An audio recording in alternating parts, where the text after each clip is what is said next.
Hello everyone. Welcome to the U Sports community. A community striving to enhance youth sports. I'm Taylor Medic. I'm Sean Canon. And I'm Matt Ma.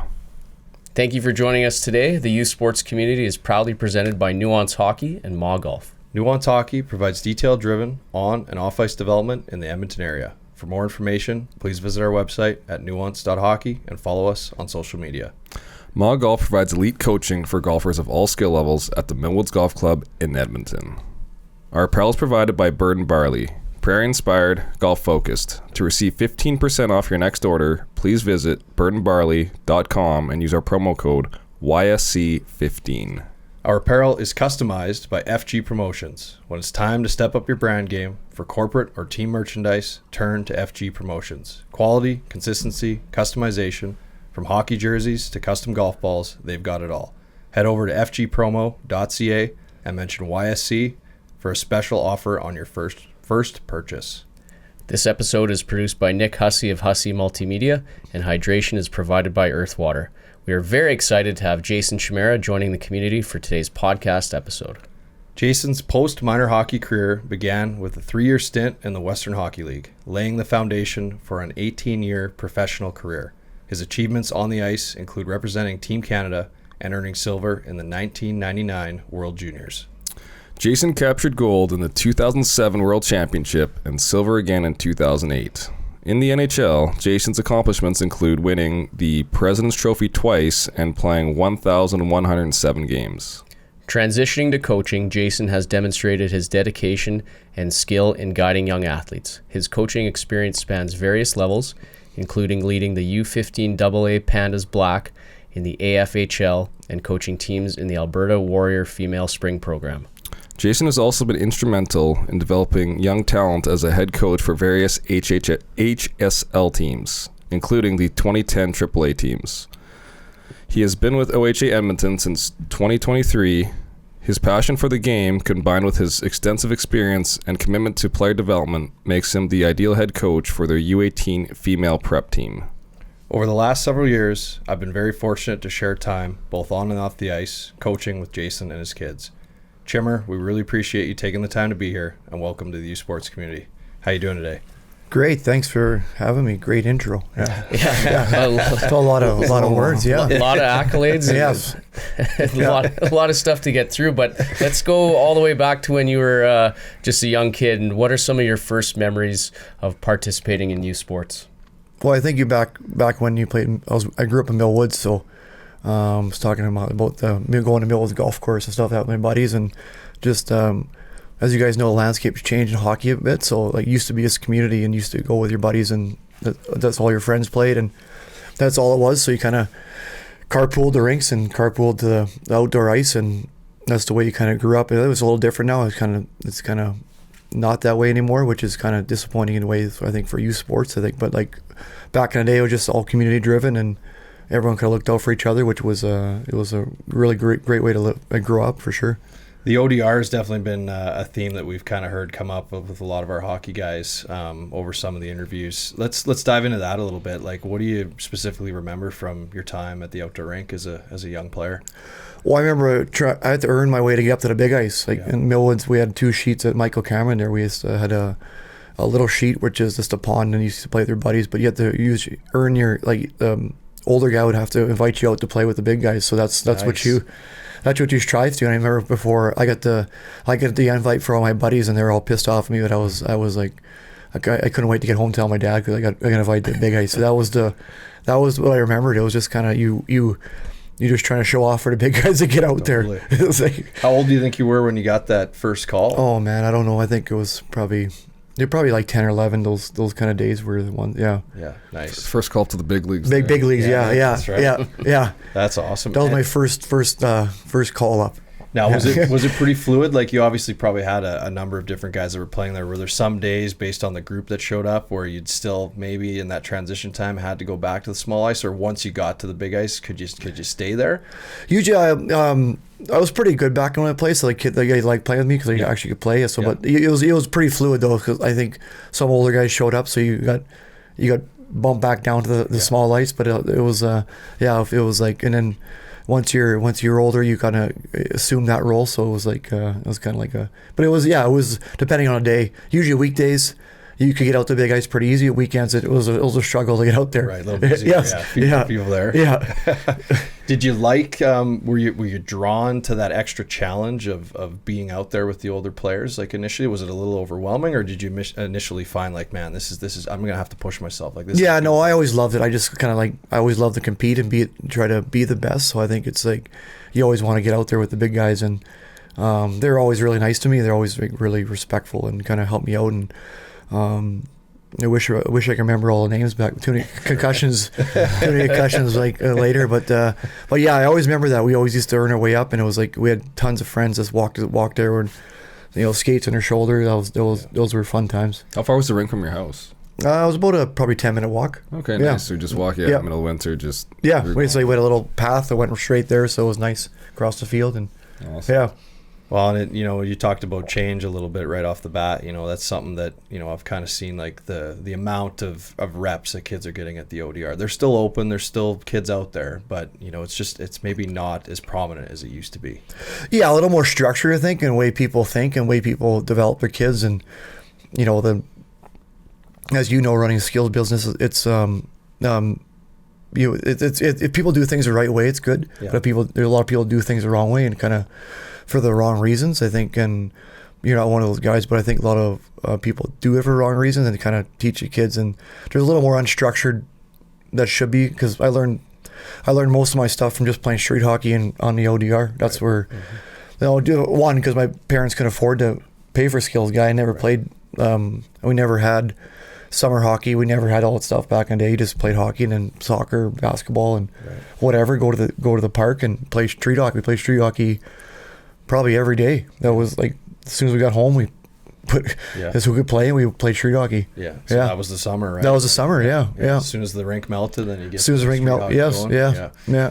Now Michael Cameron has the indoor sheet there too. Do you have any early memories of being on the ice at that rink? Michael Cameron's not the one I was thinking about.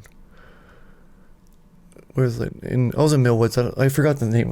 Different. Yeah, different. spot. Yeah. I think it's like. Well, they got the twin rinks. Yeah. Yeah. No, I'm thinking of different. Michael Cameron's different. Yeah. Yeah, Maybe see, that's why how many concussions I got. Michael Cameron's in Capilano. Yeah. It's a good spot. Yeah.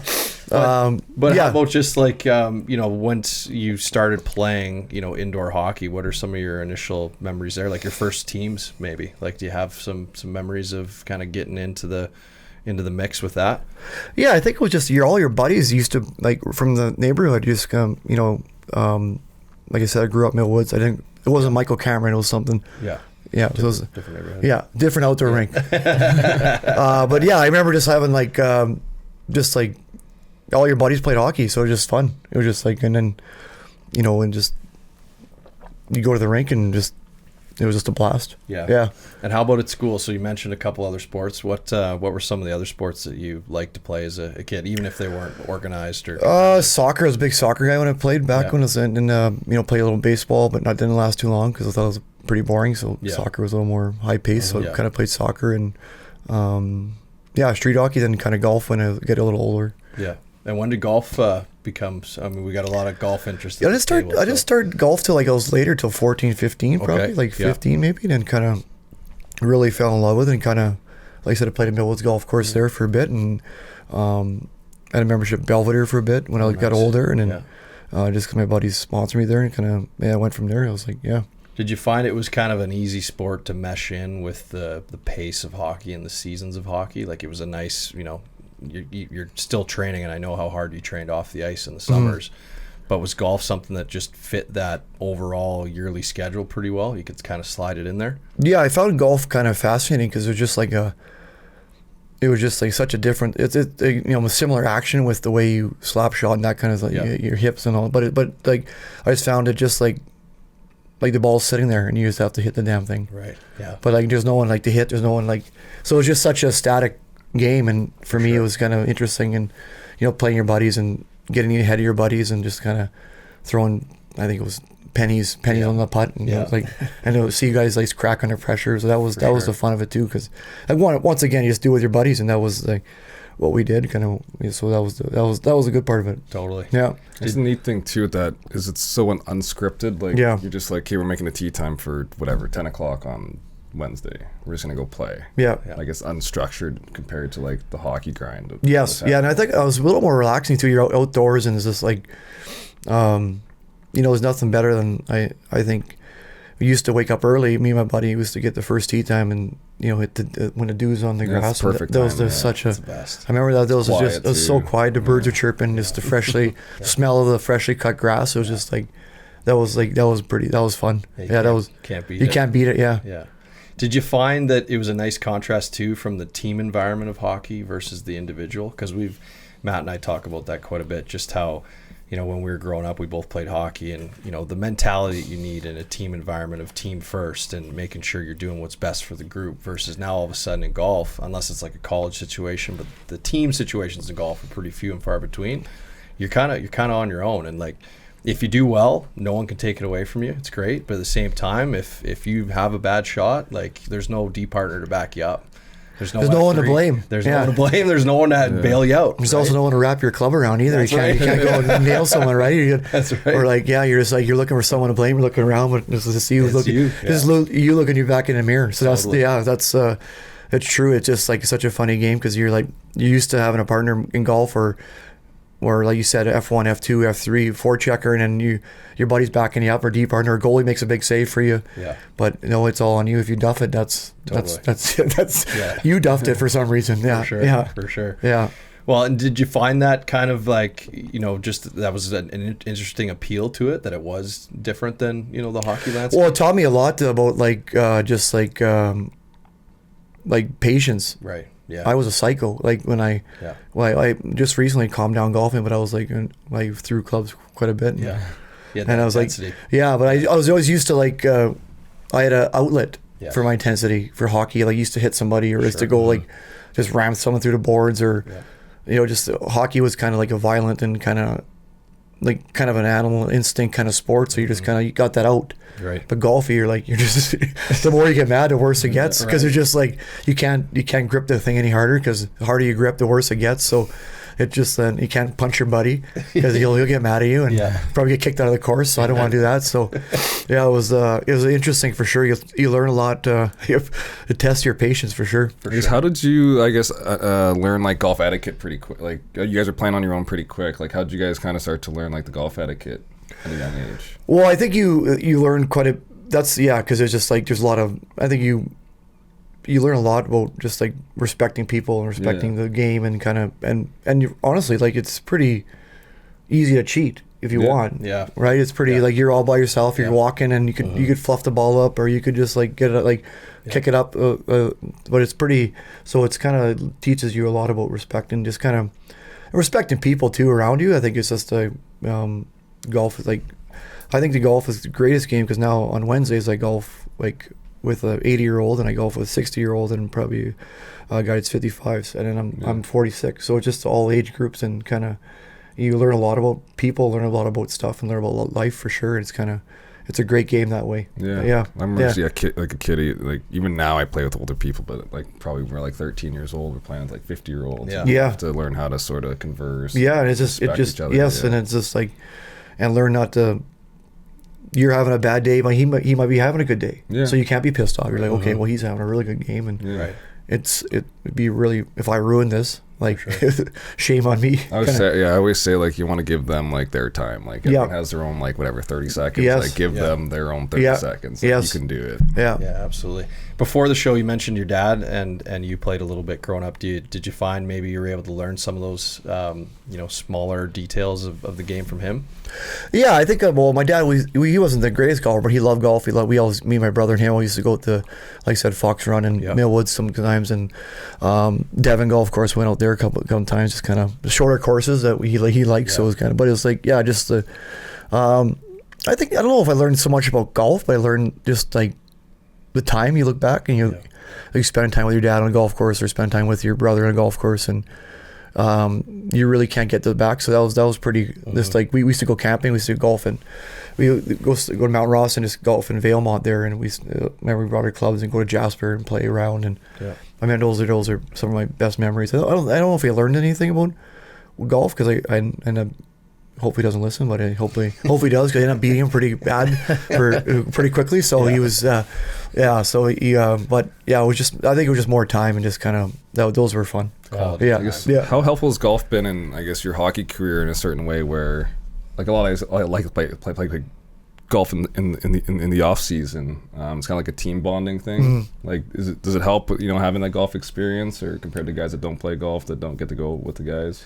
Yeah, I think golf's just a good getaway too. I think you spend 4 hours outside, you're hitting the ball and challenge and and you spend it with good buddies. And yeah, I do think that's, it's a perfect complement to hockey, because you just it's a different sport, it's a different challenge, and but it's the same way you do, like, you probably have a regular foursome with some good buddies, and you like on a golf trip, like you guys probably all experience, like when you get up and you're going to the airport. It makes me smile now. I mean, go on a golf trip. But you go to the airport with your buddies, or you're picking your buddy up, and you're just it's the best feeling in the world. Mm-hmm. Yeah. Like, you want to have a beer? Sure, let's have a beer. Yeah. Why not? It's 9 in the morning. Sure, on a golf we're on a golf trip. But I think it's the best. Like, it's just so fun. It's just you want to play 36 holes? Yeah, sure. If there's a tee time, let's get out there again. So it's just it's a great release from just regular life, and I think it's a fun sport. You mentioned moving past your family in the golf game. When did you realize at what age that you were a good athlete, and you're getting good at golf, and then I'm sure hockey came along the way? When did how old were you when you're like, I'm kind of good at these things?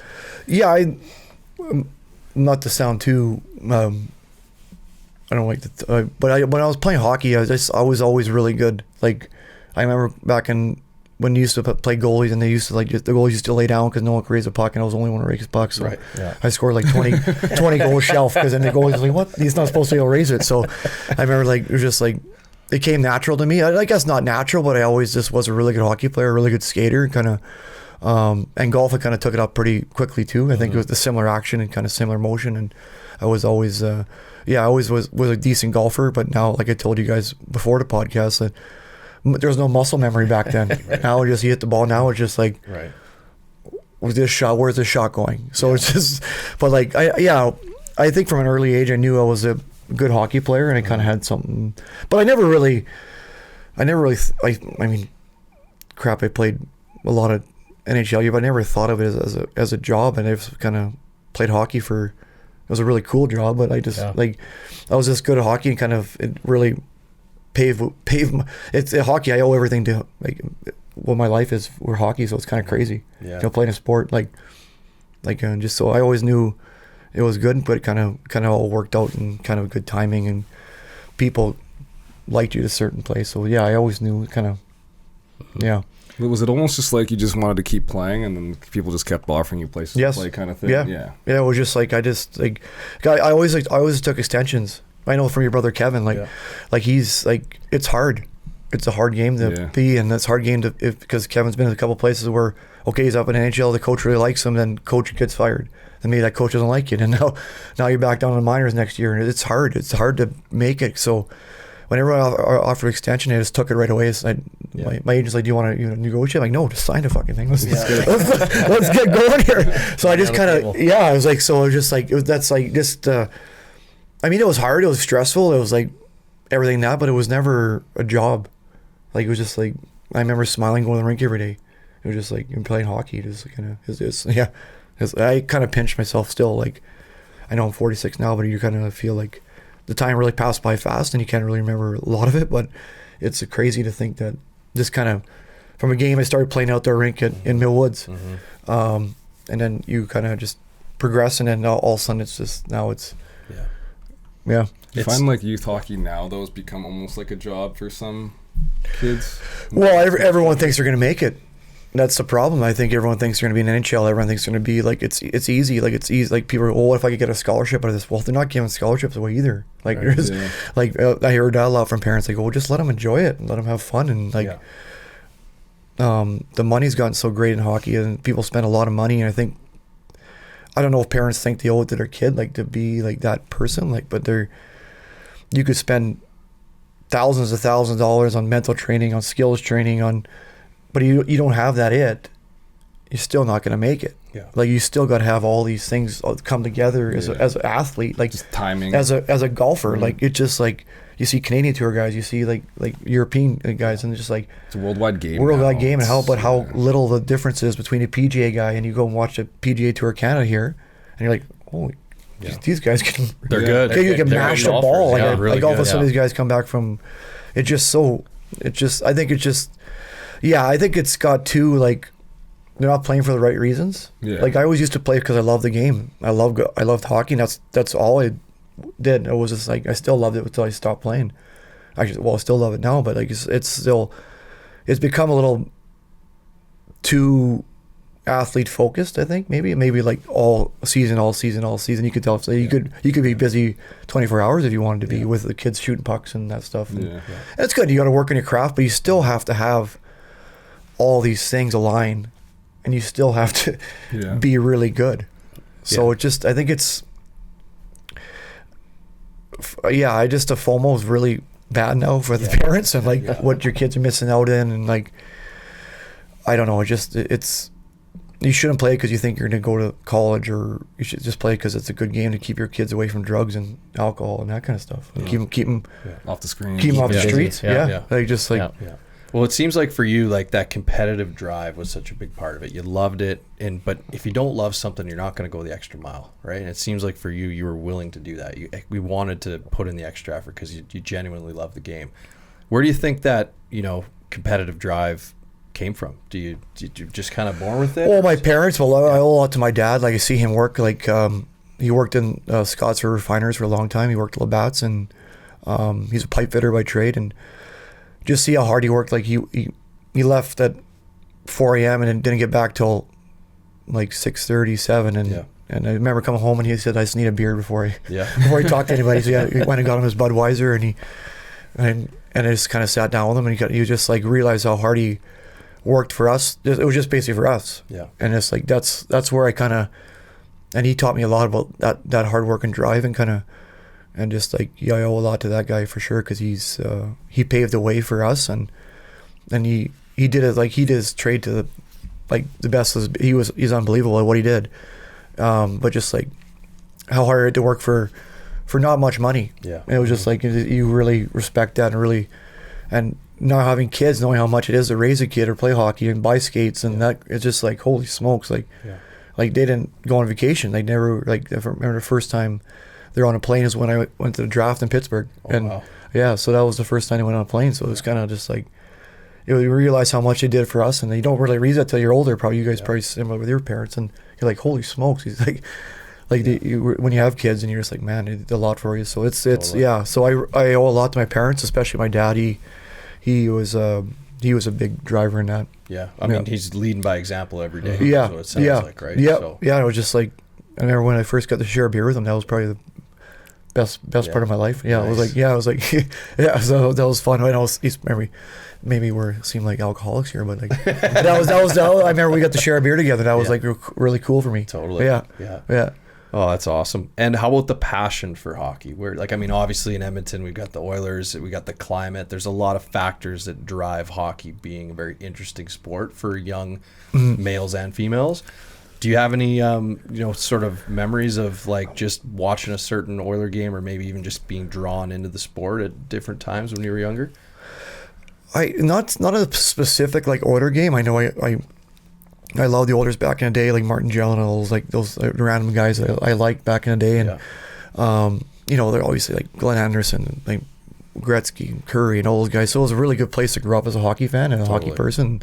Especially the year you were almost in the perfect time. Yeah. So like it was just like, yeah. so I was at the age where you're enamored by these guys. I remember at the mall signing. Yeah. And then you're like, went there, and it was like crazy how like you just like, so, and I don't know, the passion, I just like, I don't know, I just have a really, I know I just always loved the game, and I always loved being street hockey, outdoor ice, or whatever we did like back in the day. I just like everything about it was never a chore. Right. It was never like, okay, I was just like always up and ready to go, and I loved the way the team worked, and how to make a team work, and how to challenge your teammates, how to be a bad teammate or a good teammate at the same time? Like you're trying to be an asshole to people? Yeah. He's swearing this podcast? Yeah, sure.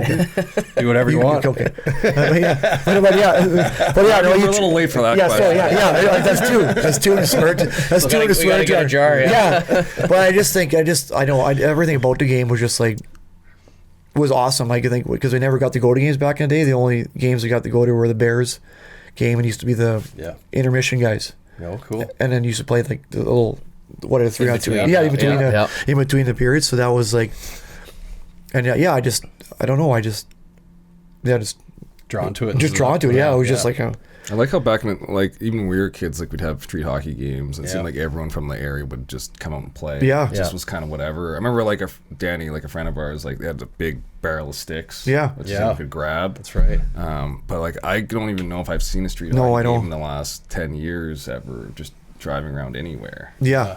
Yeah, it's changed. Michael's Park. Okay, there you go. Okay. Got it. Yeah. Came back. Perfect.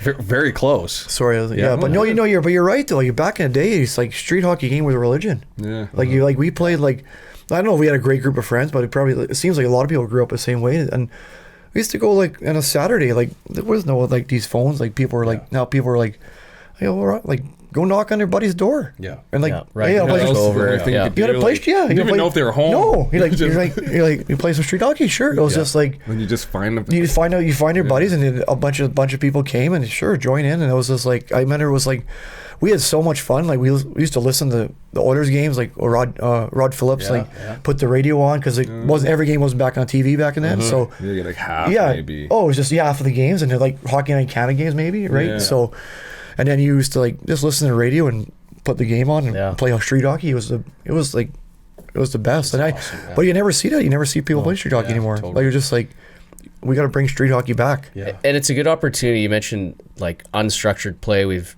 talked about it before on many episodes, but street hockey, like you really get an opportunity to be not yourself if you're a checking forward or you're a defenseman, but maybe in street hockey you get to play forward when you normally don't get to, or even as a goalie, you can try things and be more athletic. You kind of get a little bit of that benefit of the unstructured play almost with not even knowing it. No, 1,000%. You learn like that's why I say outdoor rinks and unstructured, that kind of stuff. I know there's some room for structure, but like I think like that, like you get to try toe drag, Yeah. and if it doesn't work, it doesn't work. Yeah. Who Or cares? like you don't see anybody dumping it in on on the outdoor rink. If they are, you probably get kicked off. So there's no dump and chase Back there. to the There's no small dump and lines, chase, baby. There's no puck management. You just try stuff, and you like if it doesn't work, doesn't work. There's no one yelling. There's no bench to see, or there's no. So I think that's what. Yeah, you're right. That unstructured play is really. Yeah, it's just there's a lot to deal with it. I believe there's some mechanic stuff you can teach kids, but like that, just trying stuff out, like trial and error. That's the big thing. Yeah. I think just the fact that they're not on skates, especially for like a younger kid that might not be as stable on their skates, Yeah. now they can sort of Build some confidence. build some confidence. Well, when we played, like our group, we had half the kids that didn't even play hockey. Right. They just play street hockey. Yeah. Yeah. Right, and they just play with us. So that was you're right though. So it was really, really, and hockey is expensive. The other thing too, cost is Like now just like that's the only thing nothing. bad about hockey because you guys know it's just like skates are $800 now Yeah. Yeah. without the blades. Now you have to buy the steel. Yeah. And of course you have to buy 2 sets of steel because it needs 2. Yeah. And then and the sticks are like $400 now. You price a lot of people. I think you price a lot of good hockey players out Yeah. of the game because you want to play basketball here? Someone has a ball. Let's go Right. play. Or baseball. You just have like. Yeah. Yeah. So it just like there's other sports that are. That's why probably soccer is probably just a worldwide game, right? Yeah, Because that's you just right. like it's a Access. same thing with They don't golf. have shoes. Same thing with golf. Of it, the equipment's expensive, right? Yeah. So a lot of people price a lot of people out. Yeah. So Yeah. I don't. Yeah. So it's I think.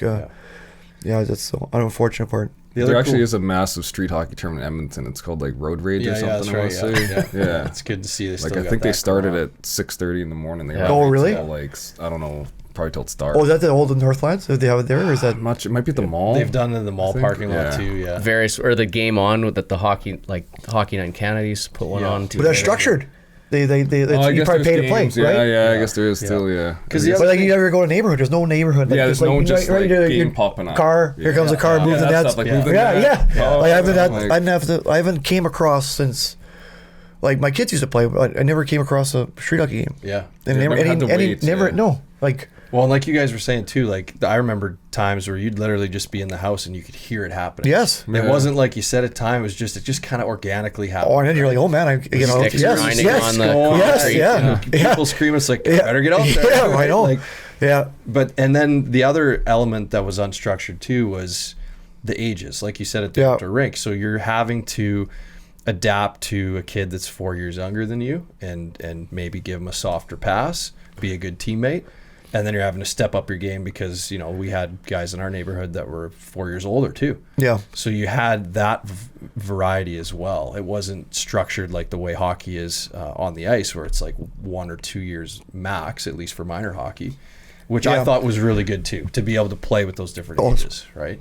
So valuable, right? You learn so much from the older guys. You learn so much about the younger guys. So it's pretty valuable that way. Do you think, like, you know, just now that we're talking about it, like one of the reasons why that isn't, you know, as evident as it used to be is just simply the structured commitments that kids have are so high, they just don't have as Yeah. much time Yes. to do that kind of stuff? Yeah. Yeah. Well, because you see, like especially at elite level, like if you're not practicing, you're doing power skating or skills or doing something, and Yeah. so I think it's just like I think kids are kind of like just worn out. Yeah. They're just like, Yeah. and I feel like there's a lot of kids like half-assing it too when they when they go to, maybe you experience it too with some sure, kids, yeah. right? And they're just like, Yeah. well, I mean, if you're gonna do something, let's do it. Like, cause that's why I find, like, if kids are on too much, it becomes like you're 75%. That's all you have now. Yeah. There's no 100% because you're just used to that 75%. Yeah, the And battery. you need a battery. You just battery doesn't go to 100% because you're just like used to Yeah. that little. It's a fine line, right? Yes, Because, like, yeah. I totally agree. Like, if you're going to show up and pay the money and make the commitment, and you could be doing other things, like, you want to be able to go Yeah. 100%. Yeah. And, you know, that's trickier than ever for kids because they're just adding so much to their schedule. They're getting burnt out. Yeah. So on that point, like, did you find growing up that, you know, you're still playing street hockey in the summers, but you're not probably skating to the same degree that you were during the winter season? Did you really find that helped you come back in September for the winter season super hungry and Yes. missing hockey? Yeah. Yeah. Yeah. And over the summers, like as a kid, was other than street hockey, was there any hockey specific stuff that you were doing, or was it more just I'm taking a break and I'm getting ready to go? Yeah, it wasn't no specific. I was out playing like everyday street hockey in my backyard, or let's me and my brother play. Like Yeah. just like it just, and well, I guess it was still hockey, but it was just like more like just like doing my own skills kind of in the backyard. I just Right. like kind of I shot pucks. I did Yeah. everything. I never wasn't one of those kids you needed to tell. Right. So I was always in the backyard, and then there was no. But we had a Nintendo back day, Atari for crazy, so it wasn't really good video games. So you just kind of, and there's no, I mean, so there's no cell phones, so we just kind of Right. we just made up our own games and fun. And it was just like, and I think, I always try to see like kids that do lots and do not, and there's not the kids that do lots that really don't get that far ahead in the summer. Yeah. And I think it's, I don't know, it just again, you gotta really love to do it if you're doing it every day. Like you really gotta have that passion. And I did my own stuff. It was just like Right. like the way we're just talking about. I just played street hockey every day. Yeah. Yeah. And that, Yeah. that was it. And when he got back, I was like, we had a week before. I think we moved to hockey school just before to get ready. And a week hockey school, and it was probably the worst hockey school because there's probably 800 kids out there, so you got one rep per 10 minutes. So it was just, but then you're set to go, and you're excited to get back, and you're excited to get on put on skate. I remember even a pro, I didn't skate that much in the summer. Yeah.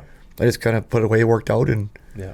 yeah. I guess at what age did like the workouts and I guess some of the skating start for you more in like the off season? Probably when I hit like more so like midget. Like almost like mid triple or so now, like U18 AAA. For like 16, 17. Yeah, 15, 16, 7, just before I was going to go to junior, because I never was drafted, so I went to Medicine Hat that one year. I just made the team, and then yeah, probably after that I never worked out before then, and then I started working out when I got to Medicine Hat, because I was like, oh man, like Yeah. I'm behind 8 ball here in the workouts, because I was always like a really small guy, like I mean, you're always known for your speed. Yeah. So, like, was that just from playing all sports and just? yeah, I think it was just all from Just being very I was always really well-rounded. fast when I was younger, and I did have like when I started, Stephanie Hanlon I was working with her quite a bit when I got older, and then so now it's Quantum Speed, and Vanessa helped my kids a lot, so But now Vanessa's on her own. But yeah, I just always had a natural speed. I was really fast, and I never needed to really work on that. Maybe fine tune some things the way I skated, but I just that was it. We just You're just athletic and just Yeah. played sports. I was just a machine. Yeah. You know what I mean? Just a machine. Well, I mean, it's part of the conversation, that genetic component, right? Yeah. You know? Yeah, and there's a lot. Yeah. There's You a have to be piece of that. gifted. Yes. Yeah. Like, Yeah. you have to be. There's, yeah. Like I think if Connor McDavid played football, Right. he'd be the best football player out there. I think. Yeah. He just gifted. Well, maybe he's just a gifted hockey player. Like you just don't, like you don't see that. Yeah. Like the way he skates and the edge work. And I know he did. I know he's like he probably made that. What is it? Power Edge Pro millions Yeah. and millions and millions of dollars because I don't think they were too prevalent until he endorsed it, right? Yeah. And I think so. It's made a lot of money that. But I think it's a lot of genetic component for sure. And that's like you said, like you could practice mindset, you could practice shooting, you could weight lift, you could be the biggest guy ever, but you still have to have that kind of it factor. That kind of foundation. Right? Yeah, Like, I think and you could play it, and you could hone your skills and be a pro, or you could be go to Europe and play. There's lots of different types lots of of different pro, avenues. Yes, and Yeah. there's, but I think Tons to of be at the top, there's certainly, especially like, and then when I get the level, then you get to the NHL, then you can't get to that level that other people are at, like Sidney Crosby and McDavid and like Draisaitl and those kind of. You just can't get there. It's like, and I'm okay with that. Yeah. But it's just impossible. Yeah. They're just that good. Well, you see guys, put up like 100 points in dub, and then they're third line. Oh, 100. Well, because normal. and that's a lot of like not being able to adapt to a role too, right? Yeah, a little So you're used to Yeah. you're used to being a man, and then you're not the man. Yeah. So Very that's- tough mindset. Oh yeah, it's that's the biggest thing. I think a lot of good junior people go by the wayside because they're just like not ready to be a penalty killer, or a third, like because they're. But like when I got there, like I'm not pushing like Tom Marchand, Mike Greer, Ethan Moreau, and those like Doug Wade was on the team. I'm not pushing those guys on the power play. Like, so Billy Moore's the best. What are you gonna do? You got to reinvent your games. You got to kind of reinvent yourself who you are, and you got to be willing to do that too. So. When did you first kind of have to do that? Was what jump in different levels? Like through minor hockey, I mean, your speed's probably predominant, your competitiveness, like you're probably able to stay in a pretty similar role. Was it when you, like you said, when you made the jump pro, to junior? AHL. Even junior? Yeah, the junior wasn't the jump. I was always still a center and a really good player, and I got to play PK, power play, and that kind of stuff. And then when I hit pro, I think Billy Morris set me aside. He goes, well, you're not going to be a PP guy, so what are you going to do? So we worked religiously on getting pucks out. I was a center my whole career until I went to pro, and then I had to become a winger. So I worked like half an hour after every practice, was getting pucks on the wall, getting pucks out, blocking shots, and PK guy, and be willing to check the other team's best players. And so, and Billy's like, well, if you're willing to do this, you'll have a long career. So I said, well, shit, let's do it. Well, how are we gonna let's work on some stuff. So so You had a really long career. yeah. So that was like adaptability. You have to be because you weren't the man, Right. and you got to realize that pretty quickly. Right. So those 3 years I spent in Hamilton, I would never have a long career without that. I learned a lot about just being a pro and being what it takes. And I was still a good player back then. I still was first line and that stuff, but I really changed my game. Like I fought a lot more. Yeah. And then I, Did what you had did to. what to do and got beat up a lot of times. And as my nose probably proves it. But What about as a kid in your Bantam years? You mentioned you're a smaller guy, but fast, you're kind of the top guy, but not getting drafted in the Western Hockey League. Take us through kind of those years between Bantam and midget. Now U15, U18.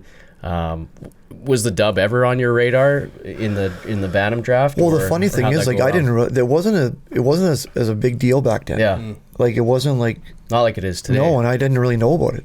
And not like maybe I did back then, but I remember I can't remember being known. I remember I got the following year I got listed by Medicine at Gary Olson came out. He goes, "We're going to list you." I go, "Well, what does that mean?" Right. Like so, he goes, "Well, you're not drafted, so we'll list you. You're part of the team, but you have to come make the team." I said, "Okay." Well, like I didn't know. We didn't like my parents said we never talked about it. Right. It weren't like it wasn't on the radar getting drafted or nothing like that. And I remember some of my buddies like Curtis Rich and Kent Smith, they got drafted, went to Hitman because they were expansion team back then. So they went the first year. They were young kids. Like, oh man, like that was the first I've ever really. And then I made Medicine the next year. But that's the first time I really thought about it. Yeah. Wasn't really internet to like. Yeah, there was yes, there was figure all no this there stuff was out. nothing like I wasn't YouTube like for videos. no, yeah, it wasn't it was nothing. Yeah, you know, like Yeah. when it wasn't like I had a hockey background. It was my dad played hockey, but it wasn't like they played junior and that stuff. So it wasn't. We didn't really know about it. Do you think that was helpful, being able to stay more present and in the moment? Yeah. Versus because now, like you said, a lot of these kids are thinking about the NHL when they're 6. Yeah, it just And I they're think it getting was so far ahead of themselves, right? well, and they think it's going to happen because everyone thinks their kids are good at, but your kid's good in Edmonton. Right. This is Edmonton. Yeah. Like there's people in Europe. There's people in like you're talking about the worldwide now. And it's just like so I tell all the people to hold their horses here. Like Right. just like enjoy the game and like they're good players. I still like I go watch a lot of hockey. I go watch a lot of female games. A lot of male. Like just now I just kind of like do some stuff. But like there's not too many kids that really have that it factor. Right. And there's a couple kids that are really good players, but you're just like you're trying to find like I watched that Schultz guy play and that kid that got Regina Patsy's first. He's at 2010, and but I was like, yeah, he's a good player, but wasn't like you were like Right. wow. Didn't blow your socks no, off. Yeah. he played against Kales, you know, it wasn't like you're like so. Yeah. Yeah, I mean, because when you think of just the the drive to keep taking those next small steps, like it seems like you've got the passion, you've got that hardworking attitude that came from your parents, and then on top of that, you're staying present and able to just stay in the moment, do one thing at a time instead of worrying and stressing out about I didn't get drafted or even not knowing what it was. Like it seems like a powerful combination. Yeah, I think it was, and I didn't really know about it. Yeah. I didn't really think about it, but yeah, it's because you don't. If you get too far ahead of yourself, you're screwed. Right. Like you try to think about that stuff, like I think you focus on the process and that stuff, and then, like maybe that wasn't the terminology I used back then, but that's probably what it was. I just kind of like was day after day after day after, just win the day kind of idea, and it was I would never, I'm using all those cheesy quotes now with my girls team, but like I never thought of those. Right. But it's just like it's exactly that. Like if you can't if you're looking for that, if you're looking to get a scholarship, if you're looking to play pro or you're looking to make money out of the game, you're playing for the wrong reasons. And then and if you're a good player looking at that, if you're talking about your kid with that, that's probably the wrong reason to talk about your kid with it too, because there's so many factors that go into it. Like there's just like you said, are you willing to do the little stuff day by day? And I keep talking because your brother's a perfect example of it. Like he works his ass off. Like he's worked his ass off and he's a good player, like elite player, and he's up and down, minors up and down. It's hard on you, and you're just like, it takes a mental toll, but for him to keep on going and like really push, and like just like it shows you a lot to who he is. But it's hard. Yeah, it's just hard. It's a hard business. Yeah, it's hard to make it, and it's hard. It's just it seemed easy for me. Like I don't know, it was just I enjoyed the compete of it. I enjoyed it. Well, it wasn't easy, but I always like you're next to me, I'm gonna kick your ass, and then you're next to me, I'm gonna kick your ass, and then you're next to me, I'm gonna. So it's kind of like you pick off people one after one, and you kind of I don't know. It's just like I don't know how to describe it, but it's just like I wanted it. Yeah. Very very bad. Totally. Yeah. Well, with the interesting thing with Kevin, especially in the later stages of his career, he's gotten really good at not letting the uncontrollable factors rattle him. Yeah, like who gets called up and who gets or what the coach thinks of you, or if you're going to be on the power play. Like there's so many things in a team environment that you just can't control. Yeah. And if you again don't stay in the moment and you start looking forward and stressing out about, hey, like I feel like I need to be in this position or this isn't good enough, it doesn't do you any good. It just makes it harder. And that like for anybody, that takes a while to get to that point, and then that kind of weaves in with the adaptability. Like you have to just deal with the challenges as they come, and it's something that I think has allowed him to hang in there for several years longer than maybe he would have if he had the mindset of like, well, I'm gonna let this eat me up. Yeah. Did you find like you said the Billy Moores example, you're having to change your role. Did you find, that you were able to look at those things and say, hey, like, some of this, like I can control my work ethic. I can control what I'm willing to do. But at the same time, there's certain things that I just kind of have to be at peace with. Was that something that you thought about earlier in your career? Did it take a little longer to kind of get there? Yeah, I think knowing who you are as a player and a person and what you're capable of, I think that's a big thing. I think like I knew what I was, and I kind of figured out really quickly what I'm going to be at the NHL. I wasn't going to be a power play guy. I wasn't like I played power play sometimes, but it wasn't like I'm not the power play guy. I'm the guy going against the power play in practice, and I was okay with that. I was okay with that stuff, and I was okay with like playing 8 minutes. I was okay with playing 10 minutes. Sometimes I played 18 minutes. Yeah. I was okay playing up and down the line. So just never, I wasn't okay with it. I wanted more, but I was always okay with that. I was like willing to accept Right. like that Yeah. part of it. Yeah. I guess knowing who you are was a big thing, and knowing what you can do, and not being jealous of like these guys because they got more or they get more Right. points, or sure you want to be a power play. Always wanted more, but Totally. Yeah. I think knowing, because it's just like I'm not that good. Right. Like I'm good, but I can't. Right. I'm not. When I went to Washington, like you're just like, or Columbus, like Rick Nash and Freddie Modine, those guys were there, and you're just like, okay, well, these guys are pretty good. Right. Like you need that self-awareness too. Yeah, See where yeah. you're at and how to Yeah, I think adapt that's a and big. take a I think that for nowadays, I think people struggle with that, like really knowing who you are and what you can accomplish, and then like staying within yourself and like not being, like you said, control, like what you control. And because I honestly, when I got drafted at Oilers in the first training camp, I had no business making, because I remember my first one-on-one was against Kevin Lowe, and he was an older guy at the time, and I was like, he just like took me by the side, and like I was fast, and he just like it was like taking candy from a baby. He just threw me off on the boards, like, holy shit, that was pretty good. I was like, but then when I went back to the line, I'm like, geez, I gotta change the way I think here. And I just, but like, because like, they were just like, and it was just really, and then the second year, actually, I think it was pretty close. Like in the NHL, it was like when I was pretty high up in scoring in the NHL because you wanted to play preseason games back in there because you get paid for it. Oh, okay. 'Cause you back in the day, you used to get paid $500 a game. Nice. So like, you play like 8 games, Yeah. you get paid $500. You go back to junior, like you're a rich man. Yeah, boys. Okay, boys, I'm in one. Yeah, this man. Where are we going? Was it American dollars or Canadian? No, it was Canadian. No, yeah, that's too bad. Yeah, So an extra couple $100. Yeah, when I so, and then like when I turned pro, and then I honestly, I felt I got screwed a couple of years because I thought I made the team, but then I figured like, okay, you're counting contracts, you're counting one-way contracts, you're counting that stuff, and you're just not going to beat out a 2-way contract or a one-way contract back then. Oilers were too cheap to, I'm not saying they're cheap, but there was like they had a budget, and they're not. Well, I'm not paying this guy to go down. Yeah. So like They're financially committed. Yeah. you're financially committed to people. So it's just like, then that's where you learn quickly as a business. Yeah. Part of it too. And that's how, but at the end of the day, it was great because I went down to the minors, and I wouldn't, Walt Kyle was my coach for first year, and then Claude Julien was my coach. So you had some really good coaches and really good people to learn from, and I wouldn't trade those years for anything. For sure. Yeah. Do you, going back to the minor hockey years, there was a note I had. Like, any coaches that stood out that kind of helped stoke the, the fire? Well, for yeah, you? your dad used to coach a team back in the day, I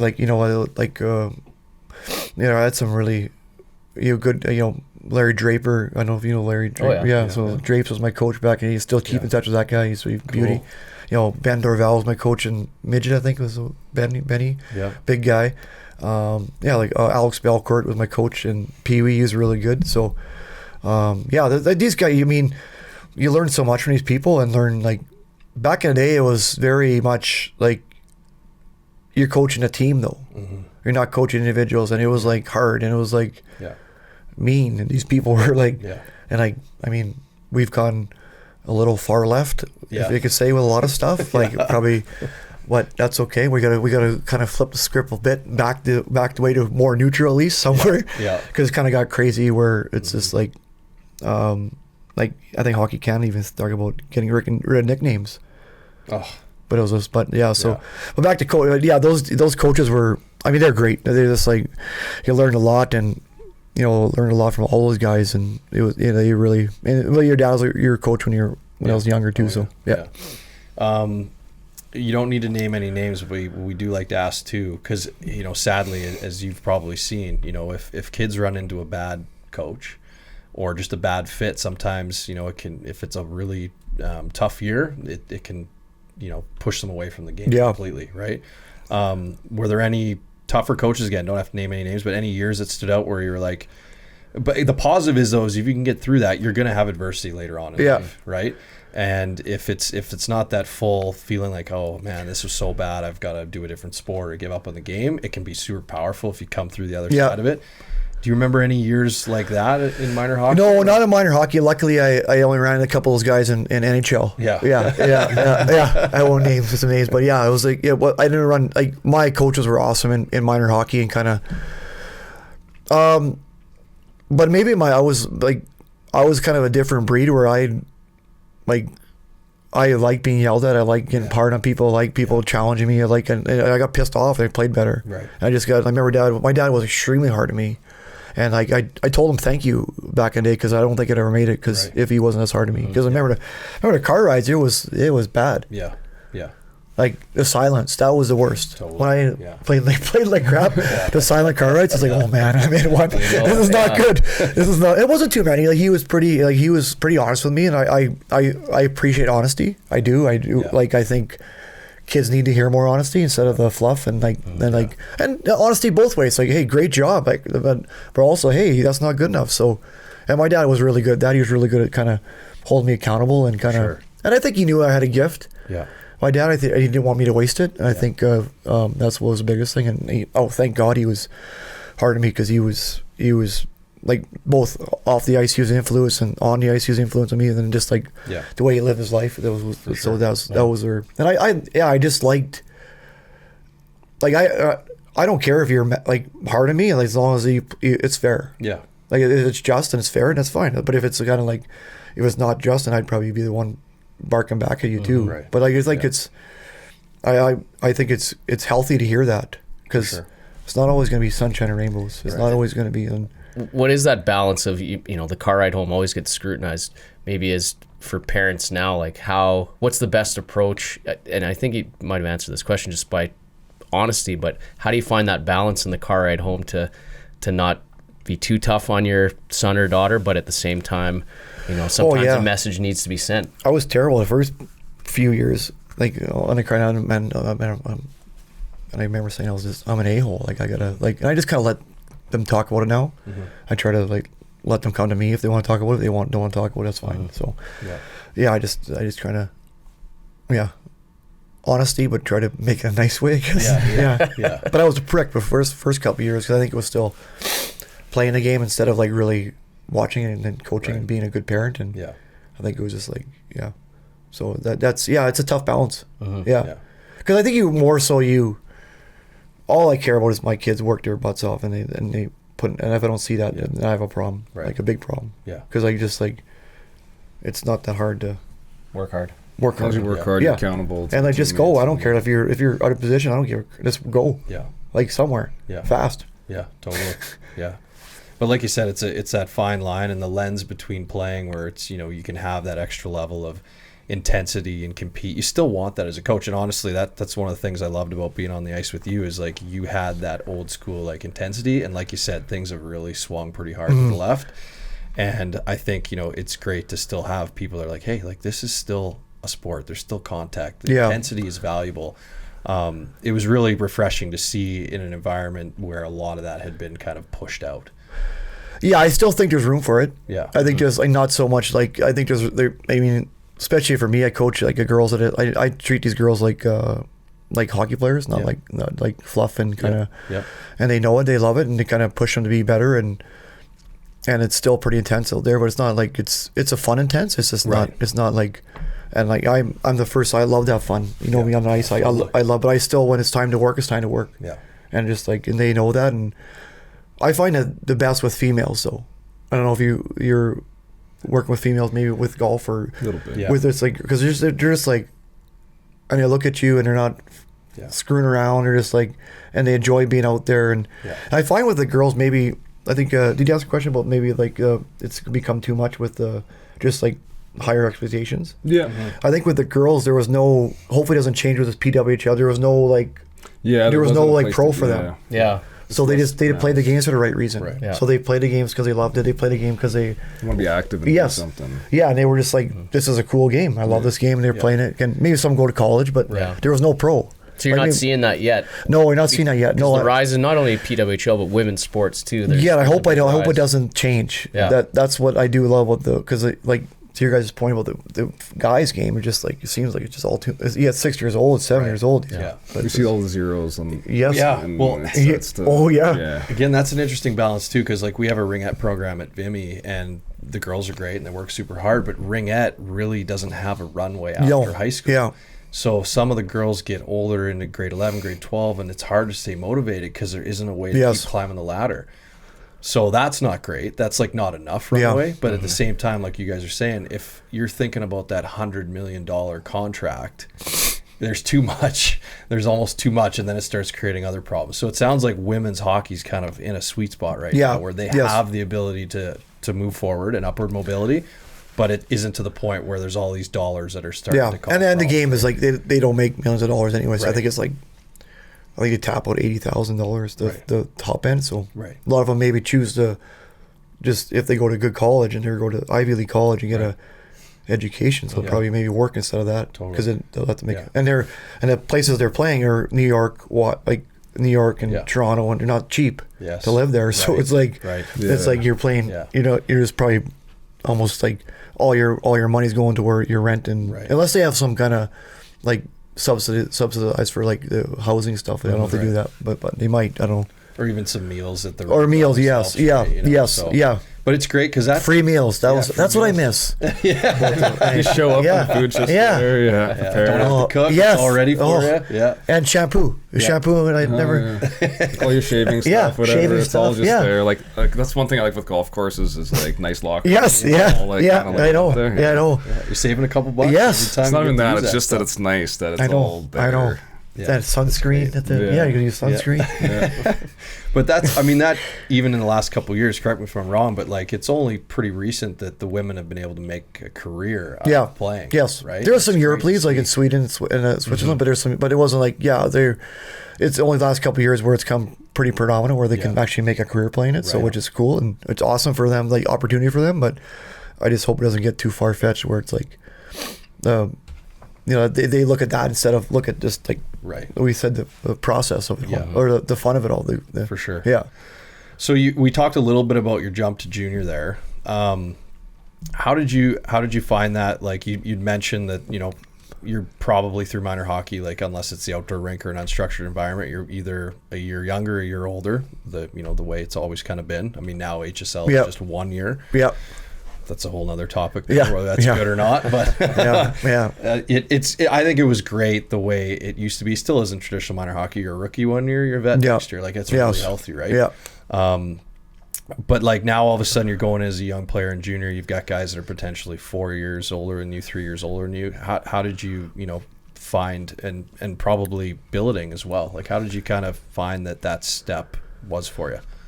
It was tough at the first. It was like because the first way you're away from home and you're used to your mom's cooking, you're used to all this stuff, and like you're just like in a different environment. My billets, like Keith and Dee Russell, were extremely they were awesome back in Medicine Hat there.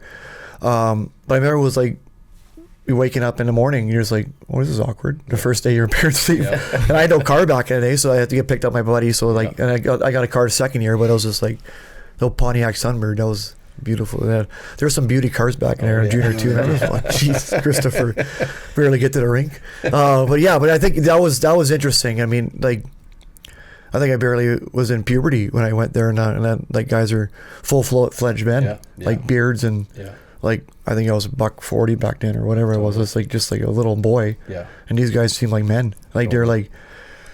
They could drive. They have mustaches, and you're just like, oh, they're girlfriends. They're just like, what's this? Is like, beers, yeah, yeah. drinking beers. Yeah, drinking beers. Yeah, yeah. Well, I remember that was the first time I drank a beer as a rookie party, Yeah. and I got forced to drink back in the hazing days. That was probably not a topic for the podcast, but it was brutal. Totally. It was brutal. And I remember back in like I changed it back when I was second year. I changed the whole thing because I was the captain.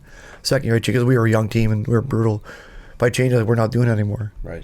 Good for you. Yeah. I remember because when it was back in the day, I was like, this is not enjoyable. Like, make the kids sing at Boston Pizza. Sure. Yeah. Or something that's fun. Bear or something like that way, that's fun, but like not, Something more harmless. yes, not stuff we had to do, which is not cool. Yeah. It wasn't like, and I remember I told the guys, we're not doing that this year. This is not, Yeah. I don't care what you think. And Yeah, it's an interesting topic because there's definitely a line there where some of that can bring the team closer, but if it goes too far, all of a sudden now you have all the rookies resenting the veterans, and that can last the whole year. why would you do that to right? your teammate? Yeah. Totally. Why would you? It's Yeah. your buddy. Like, why would you want to embarrass him that way, or For sure. Yeah. or like get him naked or do Yeah. stupid stuff? It just made absolutely no sense to me. Yeah. Was And I, that like- something that you had some resistance with some of the other vets to push that Yeah. through? Yeah. Yeah, but I went straight to the manager and Yeah. coaches. I said, Yeah. "Listen, we're not doing this." Right. And then some people are mad at me, but I said, I don't care what you think. It is like, this is not, and I explained to him, like, this is not, like, we're supposed to battle for each other out there. You expect, like, this guy's going to battle for you after you embarrass him, like that kind of stuff. So that was a big thing we changed, and they kind of, like, before, like, they actually mandated we couldn't do it. I just was just like, this is absolutely stupid. Yeah. Well, good for you doing that. 'Cause, I mean, that was a deeply rooted part of the culture back then, and still is to some degree. It was a effed up culture, though. Yeah. Like, you're just like stupid. Like, lock your person in the bathroom, like, with two dudes, like, just not in a bus. Yeah. Like, what the, Those aren't big bathrooms. what does it make sense? Does it make sense? Not Like, person in there. Like, get one guy in there. you barely get one. Yeah. I can't take a pee standing up in there. Yeah, you know? totally.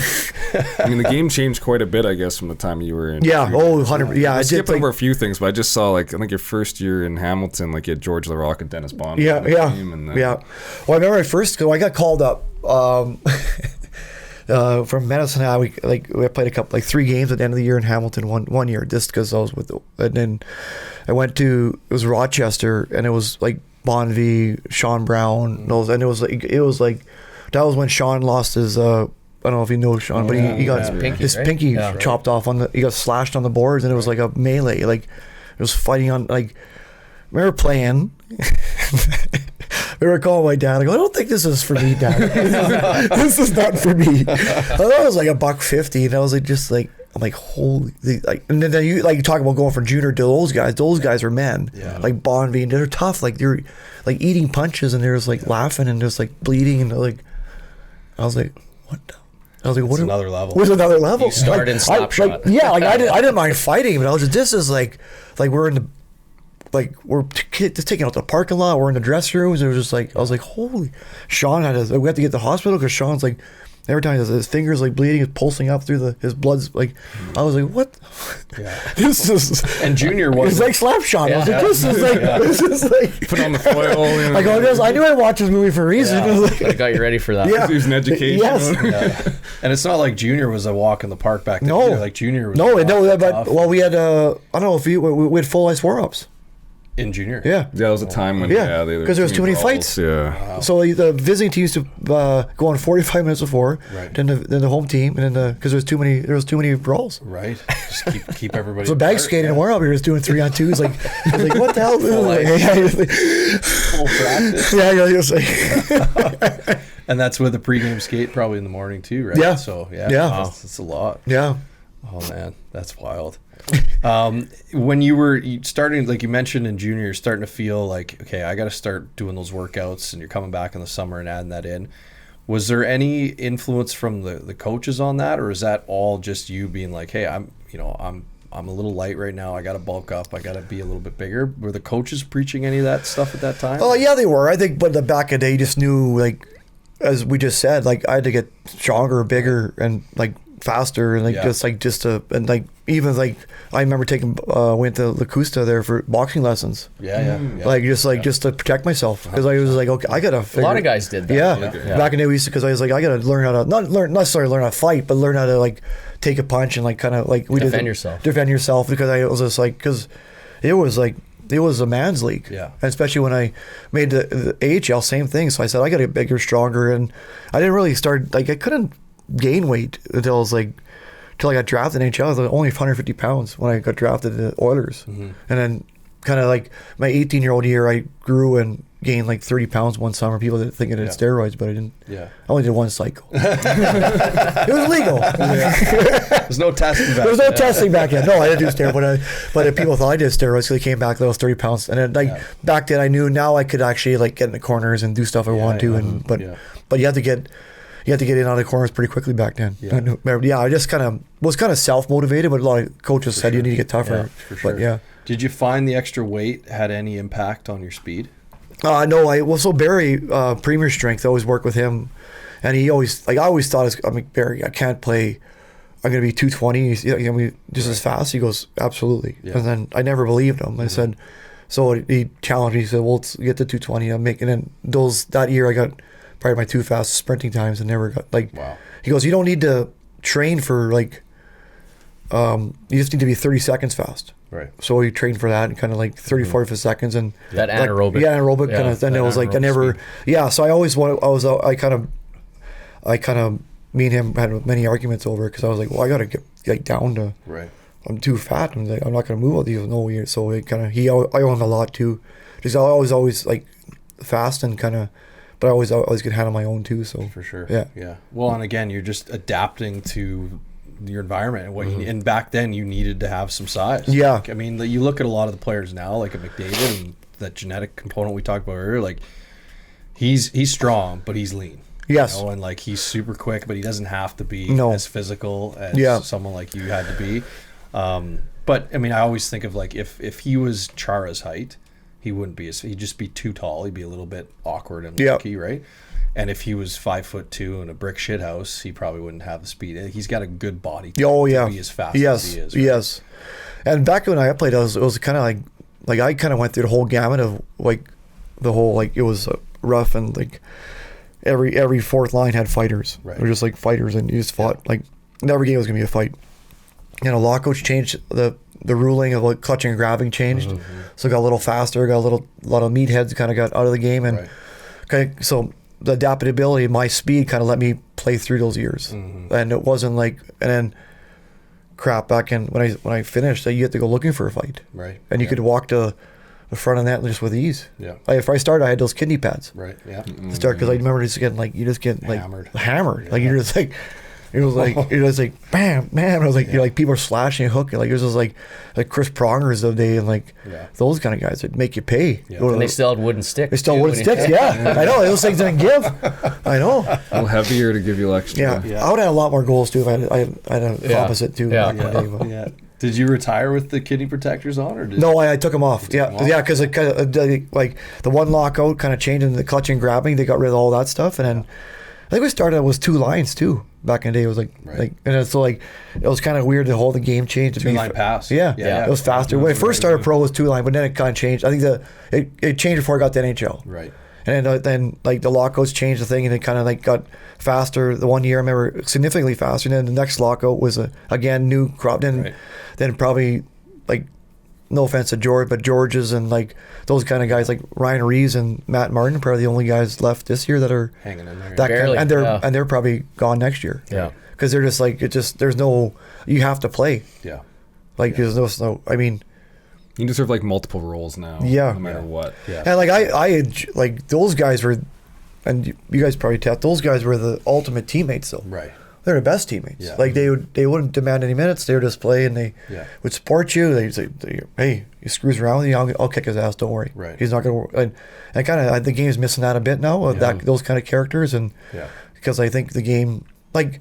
That was what fun. The fun of it was just the violence of it. Totally. That was like I love the game because it was violent and you could like, someone pisses you off, you could fight them. Yeah. Like you can't just go to the schoolyard and fight somebody because you get tension and stuff. But 5 minutes, you go free again. Yeah. Yeah. It's like okay. Well, that, Maybe. two minutes well worth. That was 2 minutes. yes, Like, whatever. I know. I'll do that. This was perfect, right? Yeah, I know. Maybe that's the next golf league where you can just Oh. strap your opponent on the ground. I think I'd be the really good golfer then. The Happy Gilmore Just like, golf. oh, sorry, you okay? Yeah, exactly. Guys running over carts. Sorry, Miles, that was a good try, but Yeah. Sinking putt. We're going. yeah. You get one. Yes. Get one around. Yes. Oh, I think I could use. Yeah, that'd be fun. That'd be a start YouTube that. thing. I think. Contact golf. Yeah. The Blackhawk special. Oh, that'd be so fun. Yeah, yeah. A little blood on the greens. Real quick back to the golf thing. You said something really like you got to play within yourself. Yeah. I was gonna mention that to you. Like that's a good golf thing. Like Oh. play within yourself. Like whatever game you got. Like you're not gonna be Tiger or whatever. Like you just got to play with your tools and make that thing work.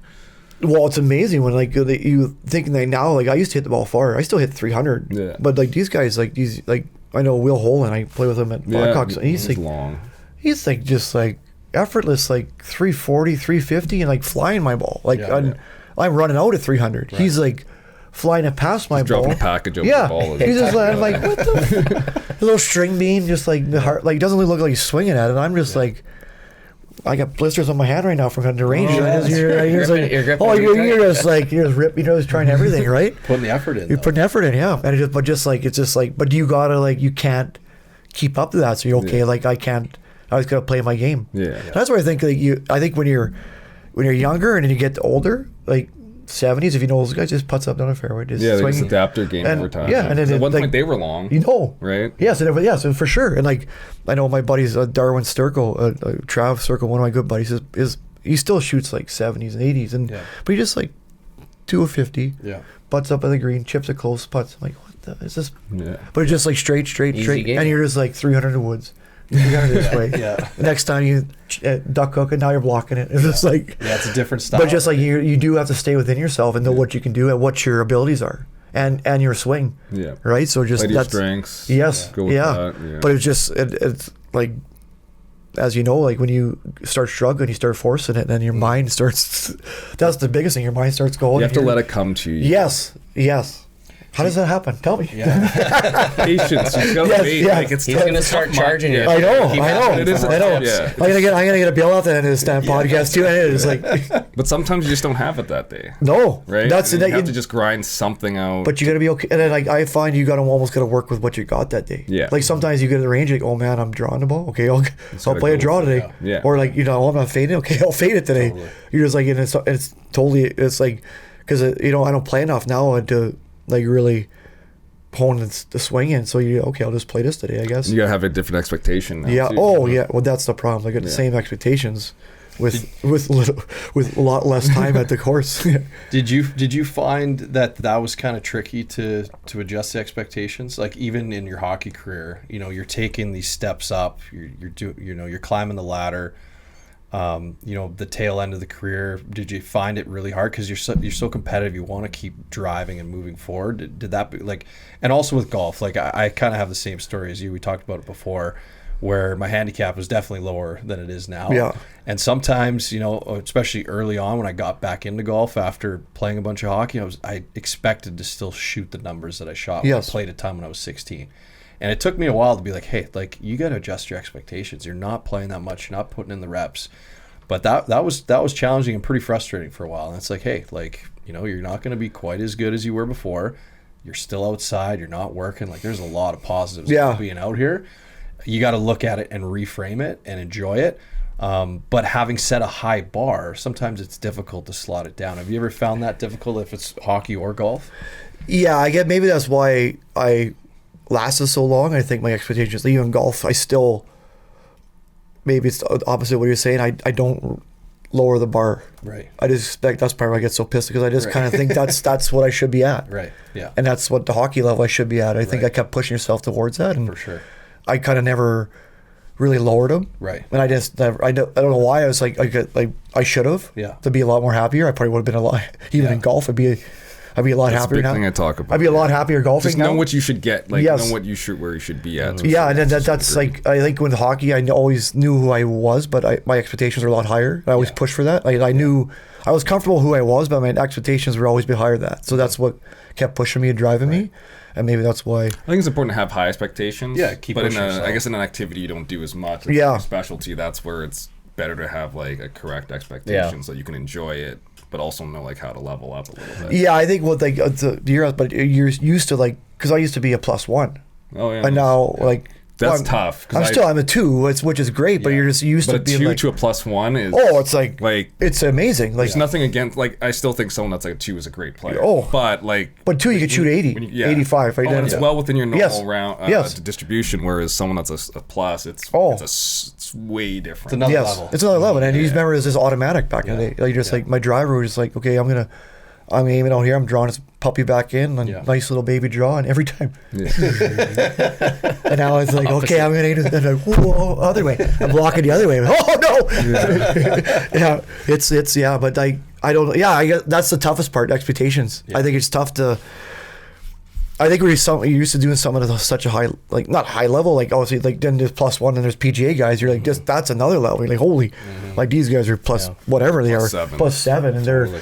they should be like +10 or whatever they are, but they're just like crazy. For sure. But I think that's I don't know. I just maybe the expectations are still Yeah. like golfers just like that's why I probably don't play as much because I suck now. But like you said, you still there's that fine line where you still want you want more. Yes. right?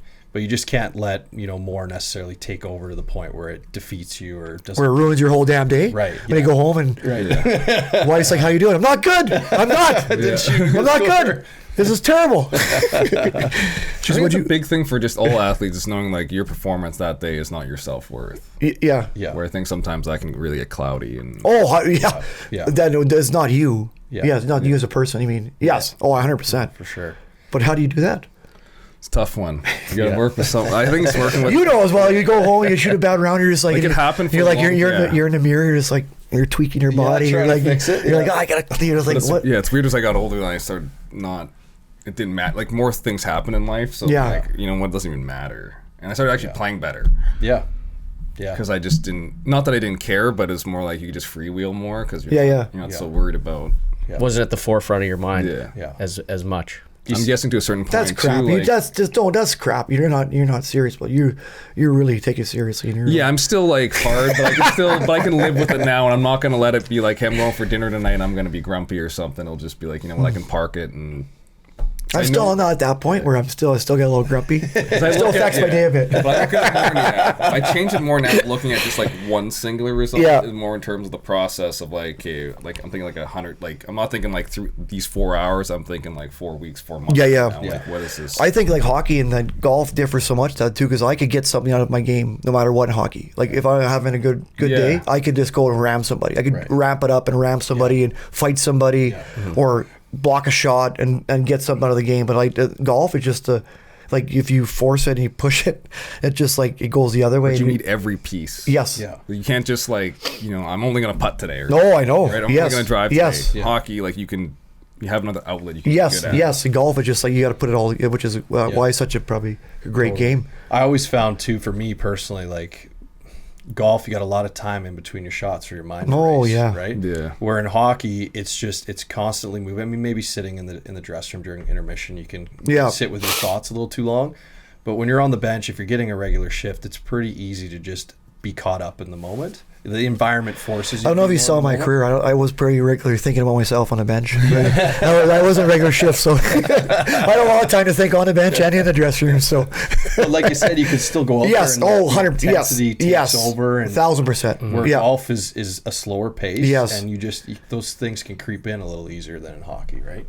But that was for me. Yeah, I'm an it just- overthinker, but Golf is mainly you're just traveling around. Mm. Like the whole game part is like, I don't know, like a minute a hole maybe. yeah, which is crazy. Yeah. Right? It's like Yeah, it is maybe cra- yeah. 18 minutes of play, Yeah. but you're out there for 4 to 5 hours. Yeah. You're just traveling around. You're just walking around basically. You're just Yeah. waiting. Well, and if you actually just calculate how long you're impacting the ball, like Oh, what it's is like that? nothing. A few seconds around. Yeah. I mean, the actual swing portion is like a second. Yeah, it's. Such But a I guess the small prep amount and of everything time. to go into it, yeah, it's like I just say 30 seconds. Yeah. It's pretty Pretty wild wild. number. I made a note about Barry. He's obviously been a staple in town for a long time. How are you linked up with him? I also know I never went to him. I've met him Yeah, a few times. yeah. I know you still have some records at his gym.